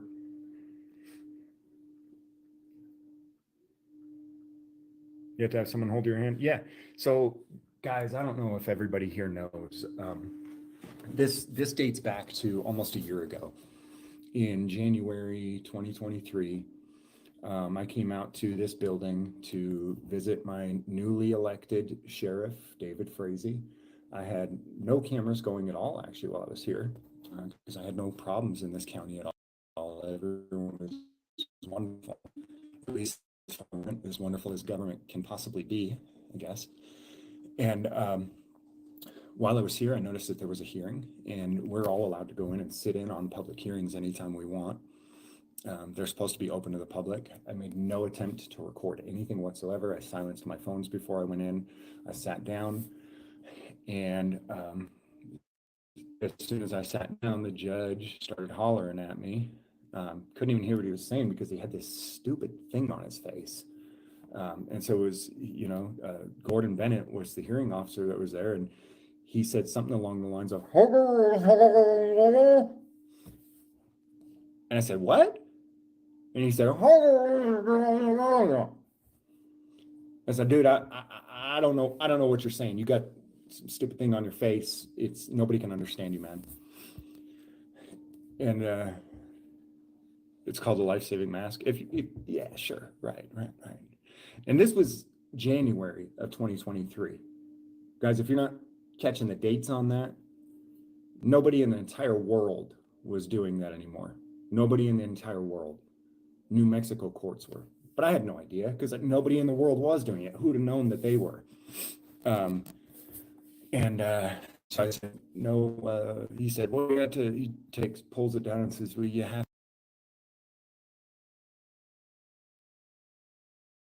to in the back corner. I'm more. He's in a very bad spot.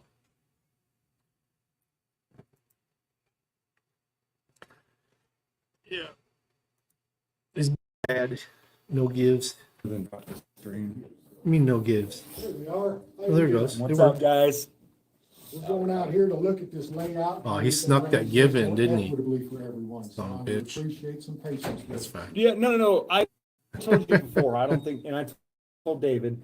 I'm live, but I got it facing me. Okay. I don't think anything needs to be changed. But at this point, now they're telling me I got an escort to even go to the bathroom. Will you hold my hand, David? He's got to go potty. He smiled. He smiled. That was one of the county commissioners and the sheriff walking by. So they're trying to deal with this problem, but there's not a problem to deal with. That's the problem. There's no problem to deal with. There was never a problem before. And now all of a sudden they're trying to pretend that they need, some extra security that they never needed in the first place. Anyways, back to the story. So he calls the hearing officer has one of his assistants or clerks call dispatch, and essentially the call that went out made it sound like there was some type of hostage situation or an armed individual inside of the court. That's what they brought shields and everything when they were responding to this call, because they were intentionally very deceptive about what was going on. And so 2 deputies came, code 3, putting everyone at risk on the road to haul ass to get here to deal with the threat. At that time, I had told the hearing officer, look, that's fine. If you're going to try and disrupt this court hearing over this nonsense, I'll just leave. We'll come back and deal with it later, when there's not a hearing going on. So I leave and I go over to here, and I'm in the sheriff's office with David Frazee when the deputies arrive with shields and guns drawn because they believe there's a hostage situation in the courtroom because the 7th Judicial District Court called in being very deceptive about what was going on. They showed up guns drawn with riot shields because that was what they believed was going on. It turned out that they found out that the court they were pissed. They thought they were walking into a life and death situation. Yeah, they were pissed about it. So, so that's Commissioner Schropp, right? Yes, and we are working on finding an equitable solution Awesome. There's a conflict Equitable? going on in this building. Let's do nothing. I agree. Yes. Sheriff David Frazee agrees. We do nothing. I think that's the only solution. There's no problem. Right. So I In go back to the Northwoods. sheriff's office. I'm talking with him.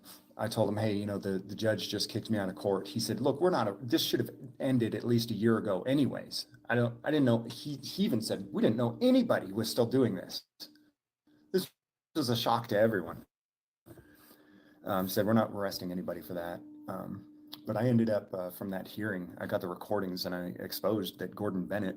There's no dealing with did you, some Chopper. stupid things during that hearing that I had walked in on.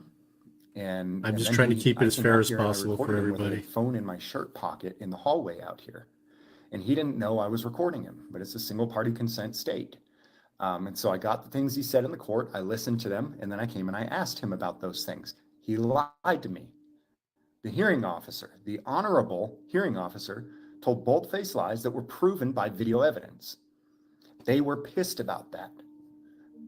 And so then the court decided, he resigned, and the court said, we can't have James Freeman in here anymore. He's embarrassing our court. He's showing that we're not honorable. And so they made a executive order. The Supreme Judge, what is her name? Presiding Judge, Mercedes Murphy, wrote this order that said James Freeman cannot come in the courthouse anymore because he's disruptive. And what they meant by disruptive was after I published a story showing Gordon Bennett lying, a bunch of you guys contacted them and said, hey, you got to get this dirty lying piece of crap out of there. And they didn't like that. They didn't like that you guys called them and told them that you didn't like what you were seeing. And so they banned me from the courthouse and told me anytime you come here to do business, and my business is recording and documenting their corruption. So anytime I come in to record and document their corruption, I have to get a police escort to go and do it. And that's where we're at now. And now from there, they've just gotten more and more ridiculous about trying different, stupid, petty things to try to keep me out of the building. I follow all the rules as far as recording. If we're going to record an actual hearing, you have to notify them 24 hours ahead of time, which is a reasonable rule because you need to get in there. You need to have the camera set up before the trial or hearing starts so that you're not disruptive to the hearing. So there's reasonable rules to follow, but I've always followed them, but they've still denied me access even when I've gone through the proper avenues to be able to document stories like Fred's. Right. And didn't they offer to stop violating your rights if you would just stop trying to expose them? That is exactly what they offered me. Yeah.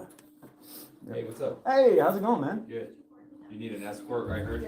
I guess in order to go to the restroom. I gotta go too. Hey, Matt. Both of you guys gotta go? We'll make it for you. Look, no homo, bro. Can you take me to the bathroom? You wanna make it a family affair? Yeah.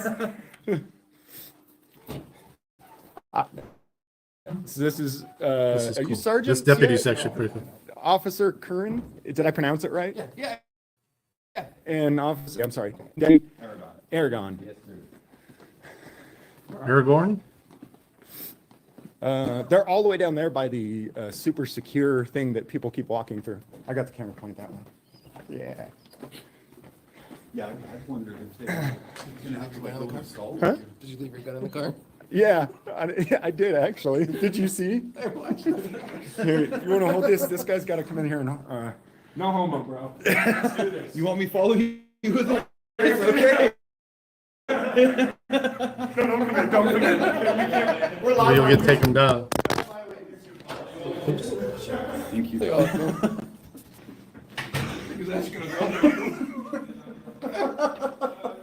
Yeah, you can get his YouTube shut down.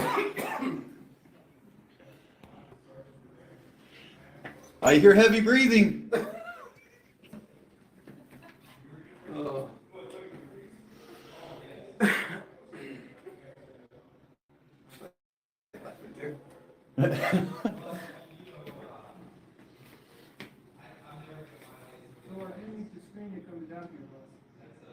You need to screen me coming down here? You need to screen. Well, dude, are you going to go in the bathroom? He's got his. No, I'll wait until he comes out. but since you're on this side, I do have to screen you. Okay. Well, he's gone to the bathroom, though, escort him back to the sheriff's office. Yeah, he's got an escort. I mean, we actually each have our own escort, I believe. The guy's saying, come down here and get screened.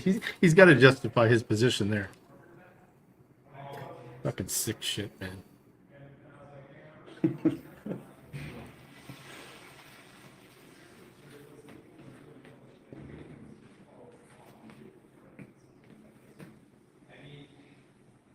Ooh, the sagas. Nice quote. I think I had. I just heard I see both ends to it come out of the bathroom. I see both ends to it.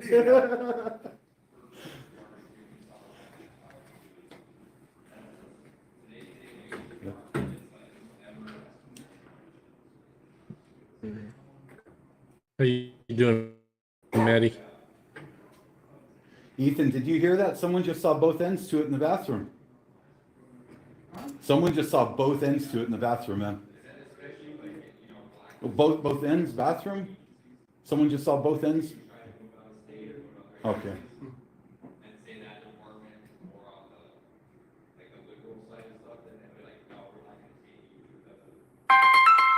He doesn't want to talk unless we're going to respect some authorities.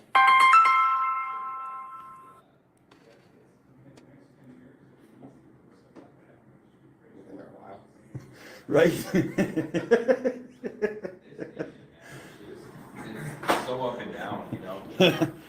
So you guys saw both ends to it in there. Yeah, that's a good way to come out and up and down. What is this one? All right. Well, that was a good time. 3 What hours was now. Ethan? Thank you, 7 man. o'clock. Okay. Yeah, I'm glad you made me get an escort. That was a lot more fun than going alone. It's always better with a buddy. Ladies always go with a friend, and so did we. Powder your nose. What's that? Powder your nose. Yeah. All right. Well, I'm actually going to kill the live stream because I want to go into the Heath White is in right now. You want to see if you can stick around and escort us into the hearing? Okay. I'll have to kill the stream though because I did not ask 24 hours ahead of time to record in there. So I'm not going to be able to record. I actually got to use the bathroom, so do I need to go through these checkpoints? You don't need an escort. You do whatever you want. You're special. Girl, man, go bathroom. I gotta go potty. But yeah, I'm going to go and observe the court hearing that's going on here, hopefully, at this point. So anyways, I got to turn off the phone. They're not going to allow me to bring it in there. And at no point have I ever tried to violate their rules, and I'm still not going to try to violate their rules. In the future stuff, this is stuff going on with Heath White, previous sheriff here. You guys can go and Google it so you can kind of try to get up to date on what's going on. There's 2 sides to every story. I don't know who's right and who's wrong, but it's well worth documenting. Today, I'll just have to go and sit in there and take notes because I won't be able to record anything. But I'll also get the recording. They do record audio in there, so I'll get that afterwards. And thank you guys. I will see you next time. But yeah, you can see how, yes, this is just a ridiculous, silly, stupid waste of time. And this is the entire intent of the court order that they've made. It's just to waste everybody's time so that they can get their own way. We'll see you guys next time. Yeah, under sheriff says you're right to go in there. Law. Here's Steve Leto. Chris sent me a note about flying. And people ask me sometimes about flying, and I go, I don't like to fly. I don't like to fly. And people, oh, you scared to fly? No. I just don't like the flying experience. I don't like airports. I don't like crowding onto a plane. I don't like, dealing with people bumping into me and so on. I'm not a fan of the experience. Although I've flown a couple times recently. I mentioned I flew to South Carolina a couple weeks ago, flew to California a few weeks before that. But those are both decent experiences. But I mean, I've got some memories. I've got some stories. I've had some crazy things happen to me on airplanes. But Chris sent me notes to Steve Chickstuff from bestlifeonline.com. American Airlines flight attendants warned not to give coach the premium experience. So the carrier does not want the crew to offer perks to those who aren't paying for them. But the confusing part is exactly which perks go to which people. So Callie Coleman wrote this and says, flying is typically an expensive endeavor. which is why so many of us opt for the cheaper coach seats on a flight to lower the cost. Now, they might call it economy now, but a name change doesn't stop us from being envious of the extra room, better food, and other perks afforded those in first class. There's always hope that a little luck or kindness to the cabin crew will allow us to get some of those benefits. But American Airlines is now advising its flight attendants against it. So American Airlines technically has two choices when it comes to economy seating: basic economy or premium economy. Now, in terms of pricing, the basic economy fare is the carrier's cheapest option. The premium economy fare is described as an elevated travel experience for economy passengers, but of course, it ain't first class. A premium economy ticket includes special amenities with seats behind flagship, business, or first, the airline explains on its website. In other words, you don't have to buy a first-class ticket just to get some extra perks on an AA flight. Compared to basic economy, the premium economy option offers several additional benefits, such as wider seats, free entertainment, better dining, travel amenity kits, and sleep sets. Sleep sets. Now, American Airlines is cracking down on flight attendants spreading the wealth. If you're sitting in the basic economy section, you might have experienced some generosity from flight attendants when it comes to certain premium-only perks. But the carrier is now saying it's going to end. In a post on Twitter, Aviation Watchdog posted a memo that American Airlines allegedly sent to its flight attendants, warning them not to go above and beyond for the passengers in the least expensive seating section. Here's the quote: "Please refrain from offering premium cabin amenities, such as pillows, blankets, amenity kits, certain food items, to customers who are not seated in a premium cabin," the memo states. According to the memo, these restrictions are about a commitment to ensuring a consistent customer experience. Best Life reached out to American Airlines about the notice and will update the story if they get a response. Some travelers have already expressed their frustration on this. Translation: please don't make flying economy any better than the absolute minimum, since we want to continue to lose customers to other airlines. Another wrote, "Did they also put a memo saying that premium cabin passengers should get consistent service throughout the flight instead of sitting in the galley playing Candy Crush?" During less full flights, passengers sometimes get up and change seats once the doors close. But in November of last year, American Airlines also sought to crack down on that as well. At the time, somebody shared another memo from the airline to its flight attendants telling them that they should police passengers trying to move up from regular coach seats to the extra legroom seats in the main cabin. It's not unusual for main cabin customers to ask to change seats after they've boarded the aircraft, such as to sit next to a family member or to get out of a middle seat. However, customers may not be familiar with our seat change policy, particularly when it comes to main cabin extra seats. While you may allow a customer to move to an available main cabin seat, they're not permitted to move into a main cabin extra seat unless they're booked in that class. So if a customer asks to move to a seat in a different seat classification, politely decline the request unless there's a customer service or regulatory conflict present. I can tell you right now a couple of my favorite stories. I once was flying, I believe, to California, but I could be wrong on that one. But I was flying someplace, and I went to check in for my flight. And when I had checked in, there's all kinds of seats available and stuff.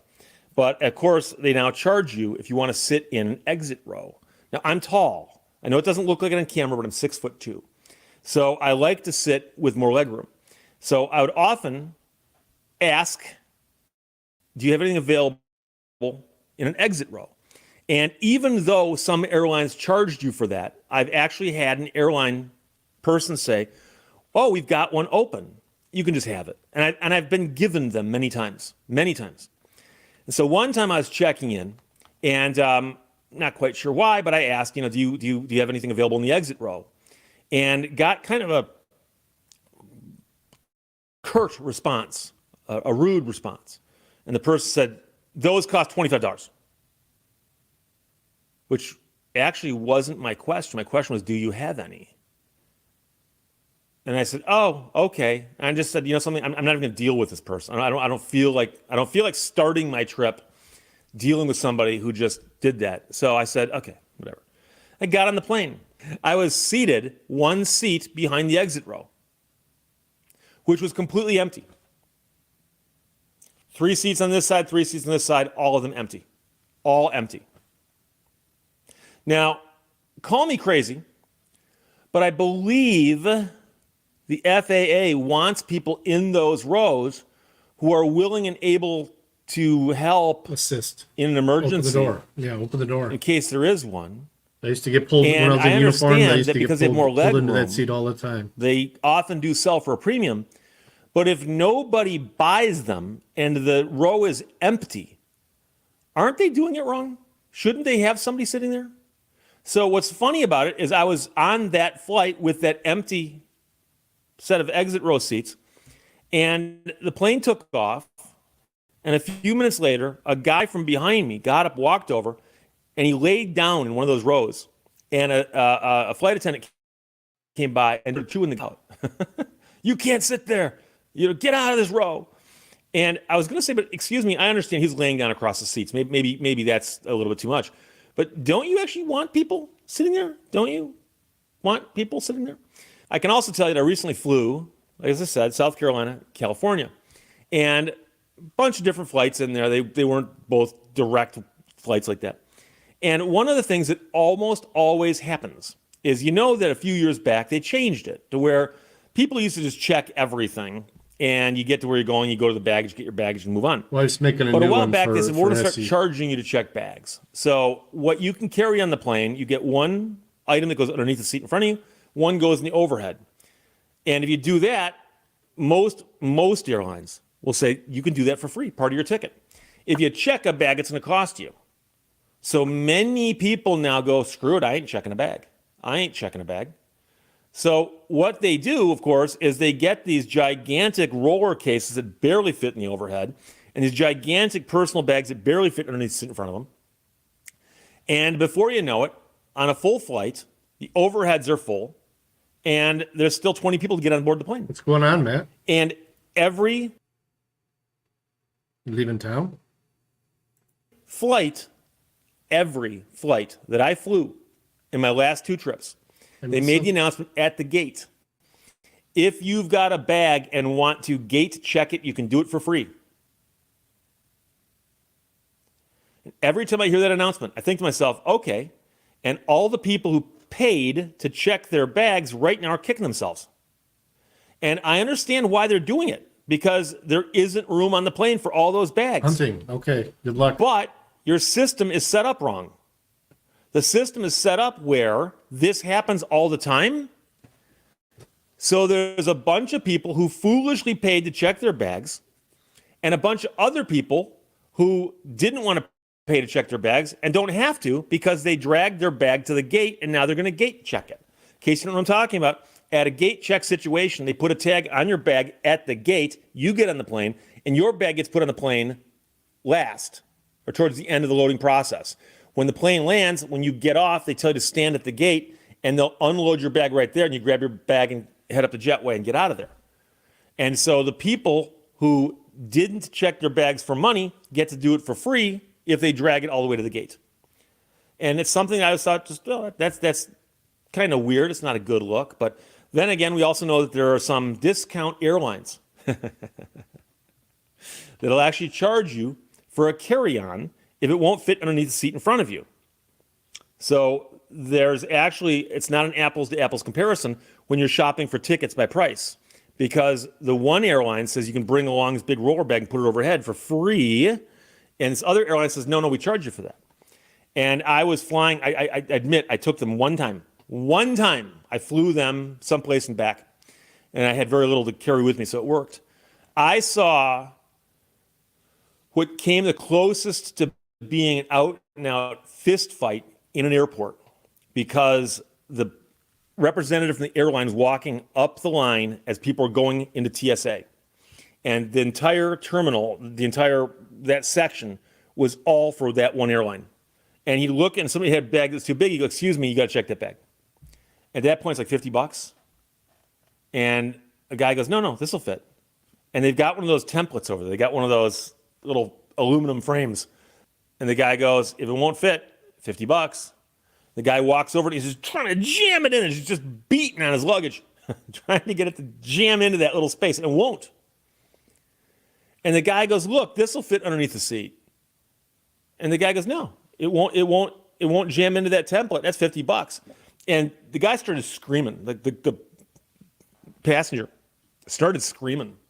And security actually had to come and kind of push this whole thing out away from the TSA checkpoint. And it was wild. It was wild. But you should know going in with that one airline that's going to happen to you. And so, like I said, I did it the one time, but the experience was not worth it. But the interesting thing here is that when you book yourself into one of these subcategories of economy, do you understand that, okay, if you get cold, you don't get a blanket? I've never asked for a blanket on a plane, but I know people do. And if you don't let people know this up front, you're going to have problems with customer expectations. Because people are going to go, I got on board a plane. Plane was freezing. I asked for a blanket. The woman goes, no, you can't have one.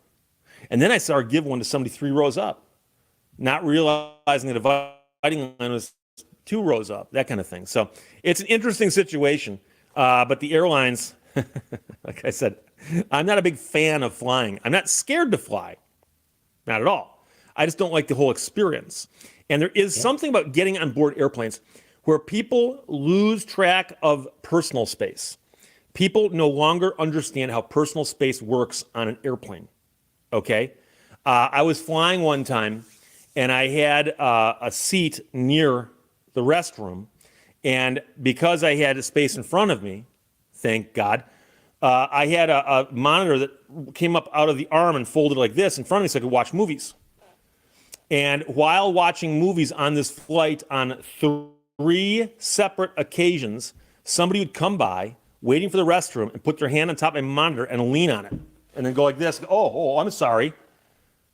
Like out of the corner of their eye, they just saw something they could put their hand on. And so they actually would lean on the monitor I'm watching a movie on and then knock it down. Oh, I'm sorry.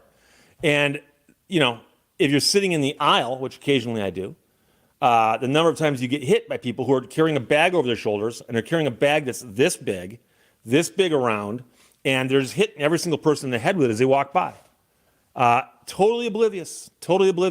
So it's just, it's like a whole different planet when you get on board an airplane. So Chris, thanks for sending bestlifeonline.com.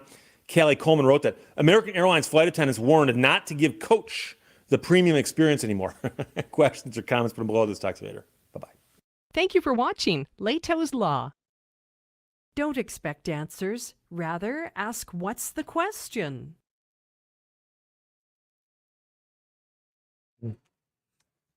What's the question? All right, one more video and then we're gonna roll. You guys have all seen this, but this is just a different aspect of it.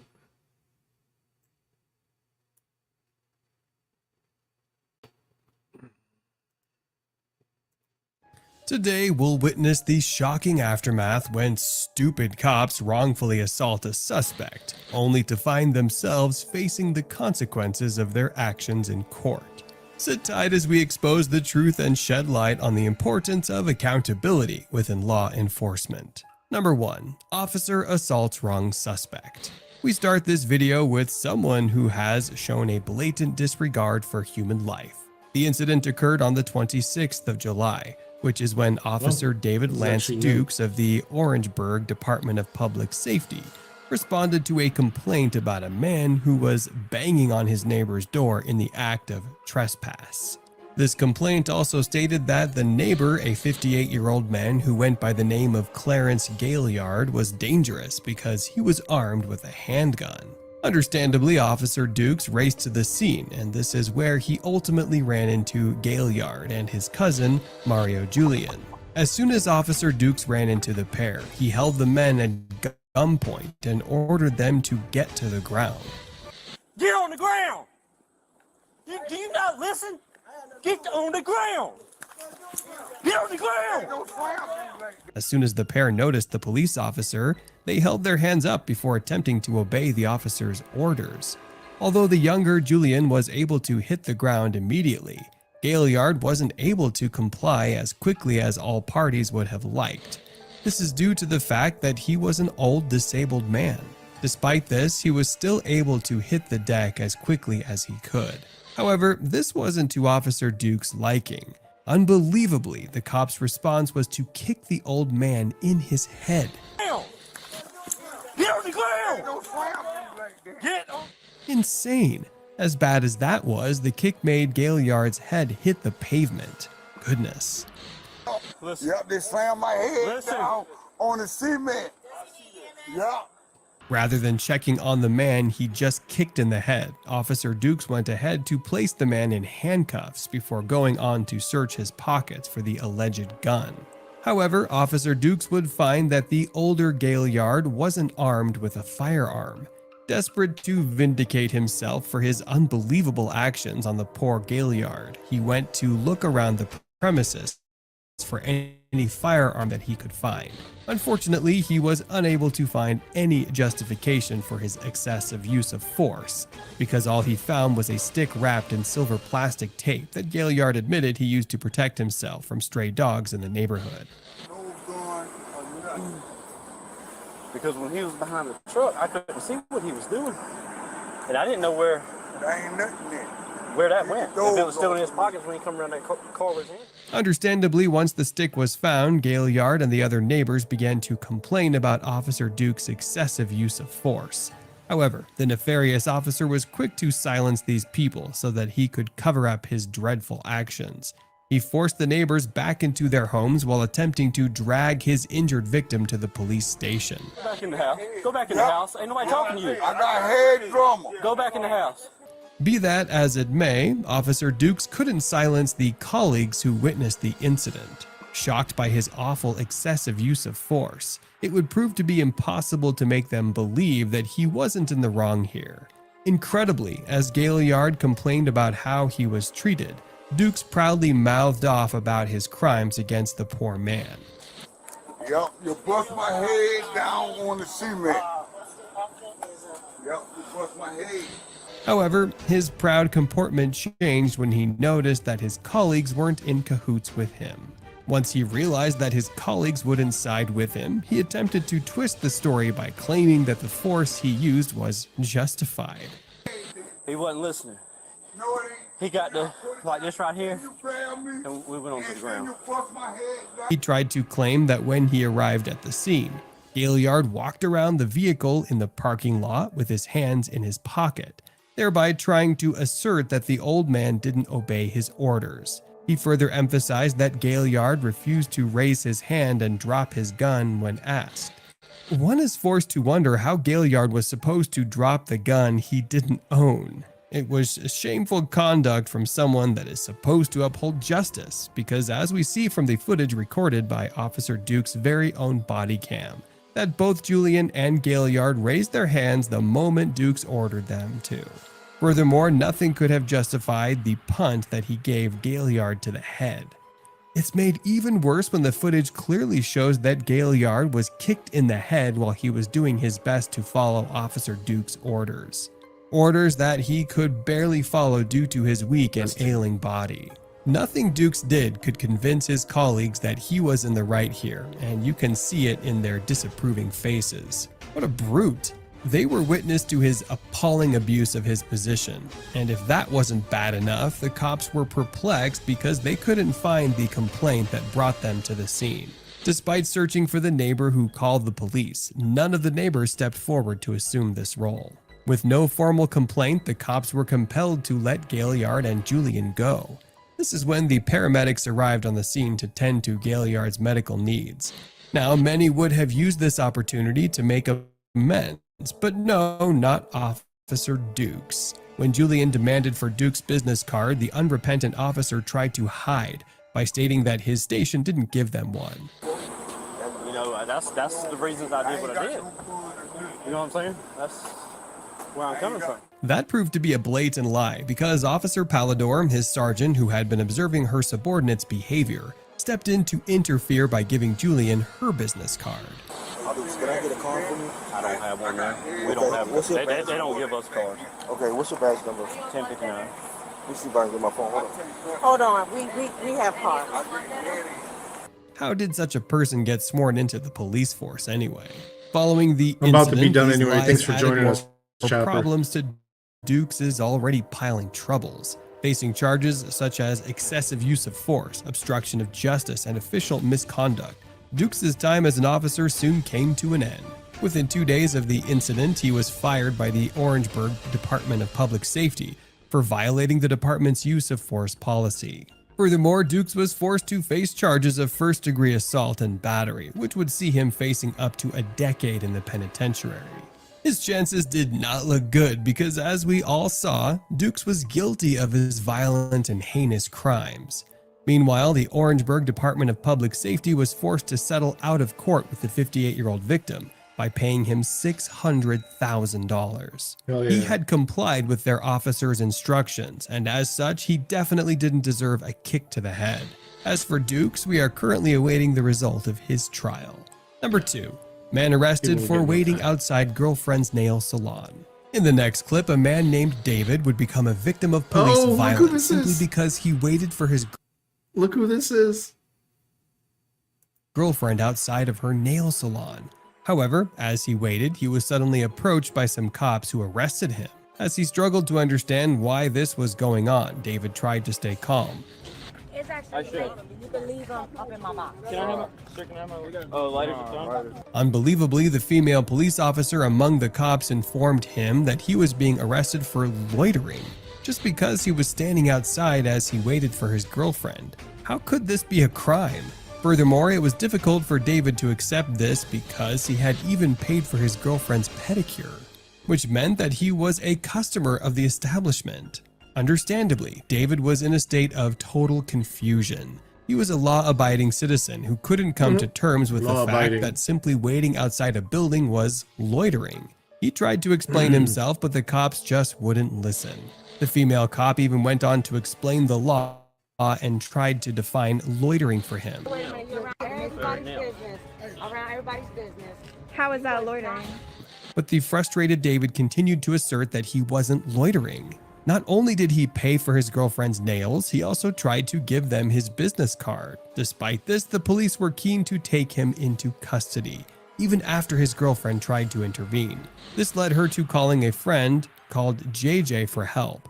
And although they wanted to bail their friend out of jail, their lack of funds meant that he was held under custody till Monday. Enraged, David struggled to come to terms with his predicament. Outside, JJ and David's girlfriend decided to press charges against the female cop who seemed to have a vendetta against David. On Monday, the court dismissed the charges against David. Unsurprisingly, the female cop was also forced to face disciplinary actions due to her clear abuse of power. One is truly forced to wonder how such an officer was let loose in the streets in the first place. It's funny. All right, guys. We're going to call it. Thank you for hanging out. 3.5 hours here. I know I don't pay enough attention to the stream, but I'll be paying more attention tonight. I won't be able to play stuff in the background. It'll just be me and whoever walks into the office. So we're looking around 8:30 p.m. Eastern time. So thanks for hanging out. I am AI. Anybody else still here? We're gonna do the outro now. Bye, Dirty. We're supposed to have like 10 people starting tonight, so could be exciting.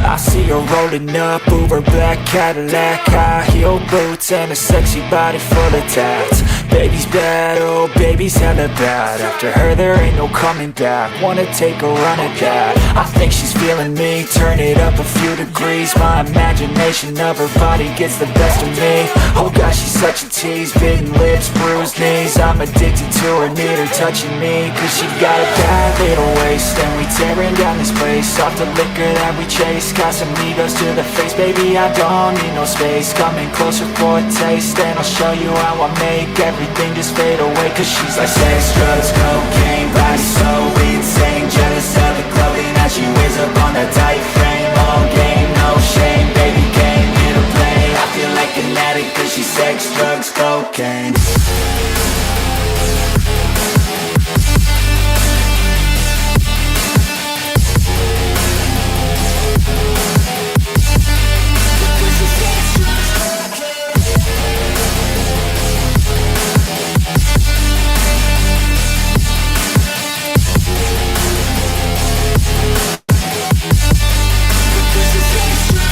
Got a fine little body and her mind's kinda naughty. They say that once you taste it, you cannot replace it. She could get you high, all the dopamine inside triggers fast once she's naked. Her body's a creation. They say the devil made her for his entertainment, but even he couldn't learn how to contain it. Her high heels make a damn good statement. There is no replacement, a body by Satan. She got a bad little waist and we tearing down this place. Off the liquor that we chase, Casamigos to the face. Baby, I don't need no space. Coming closer for a taste, and I'll show you how I make everything just fade away. Cause she's like sex, drugs, cocaine, body so insane. Jealous of the clothing that she wears up on a tight frame. All game, no shame, baby came here to play. I feel like an addict cause she's sex, drugs, cocaine.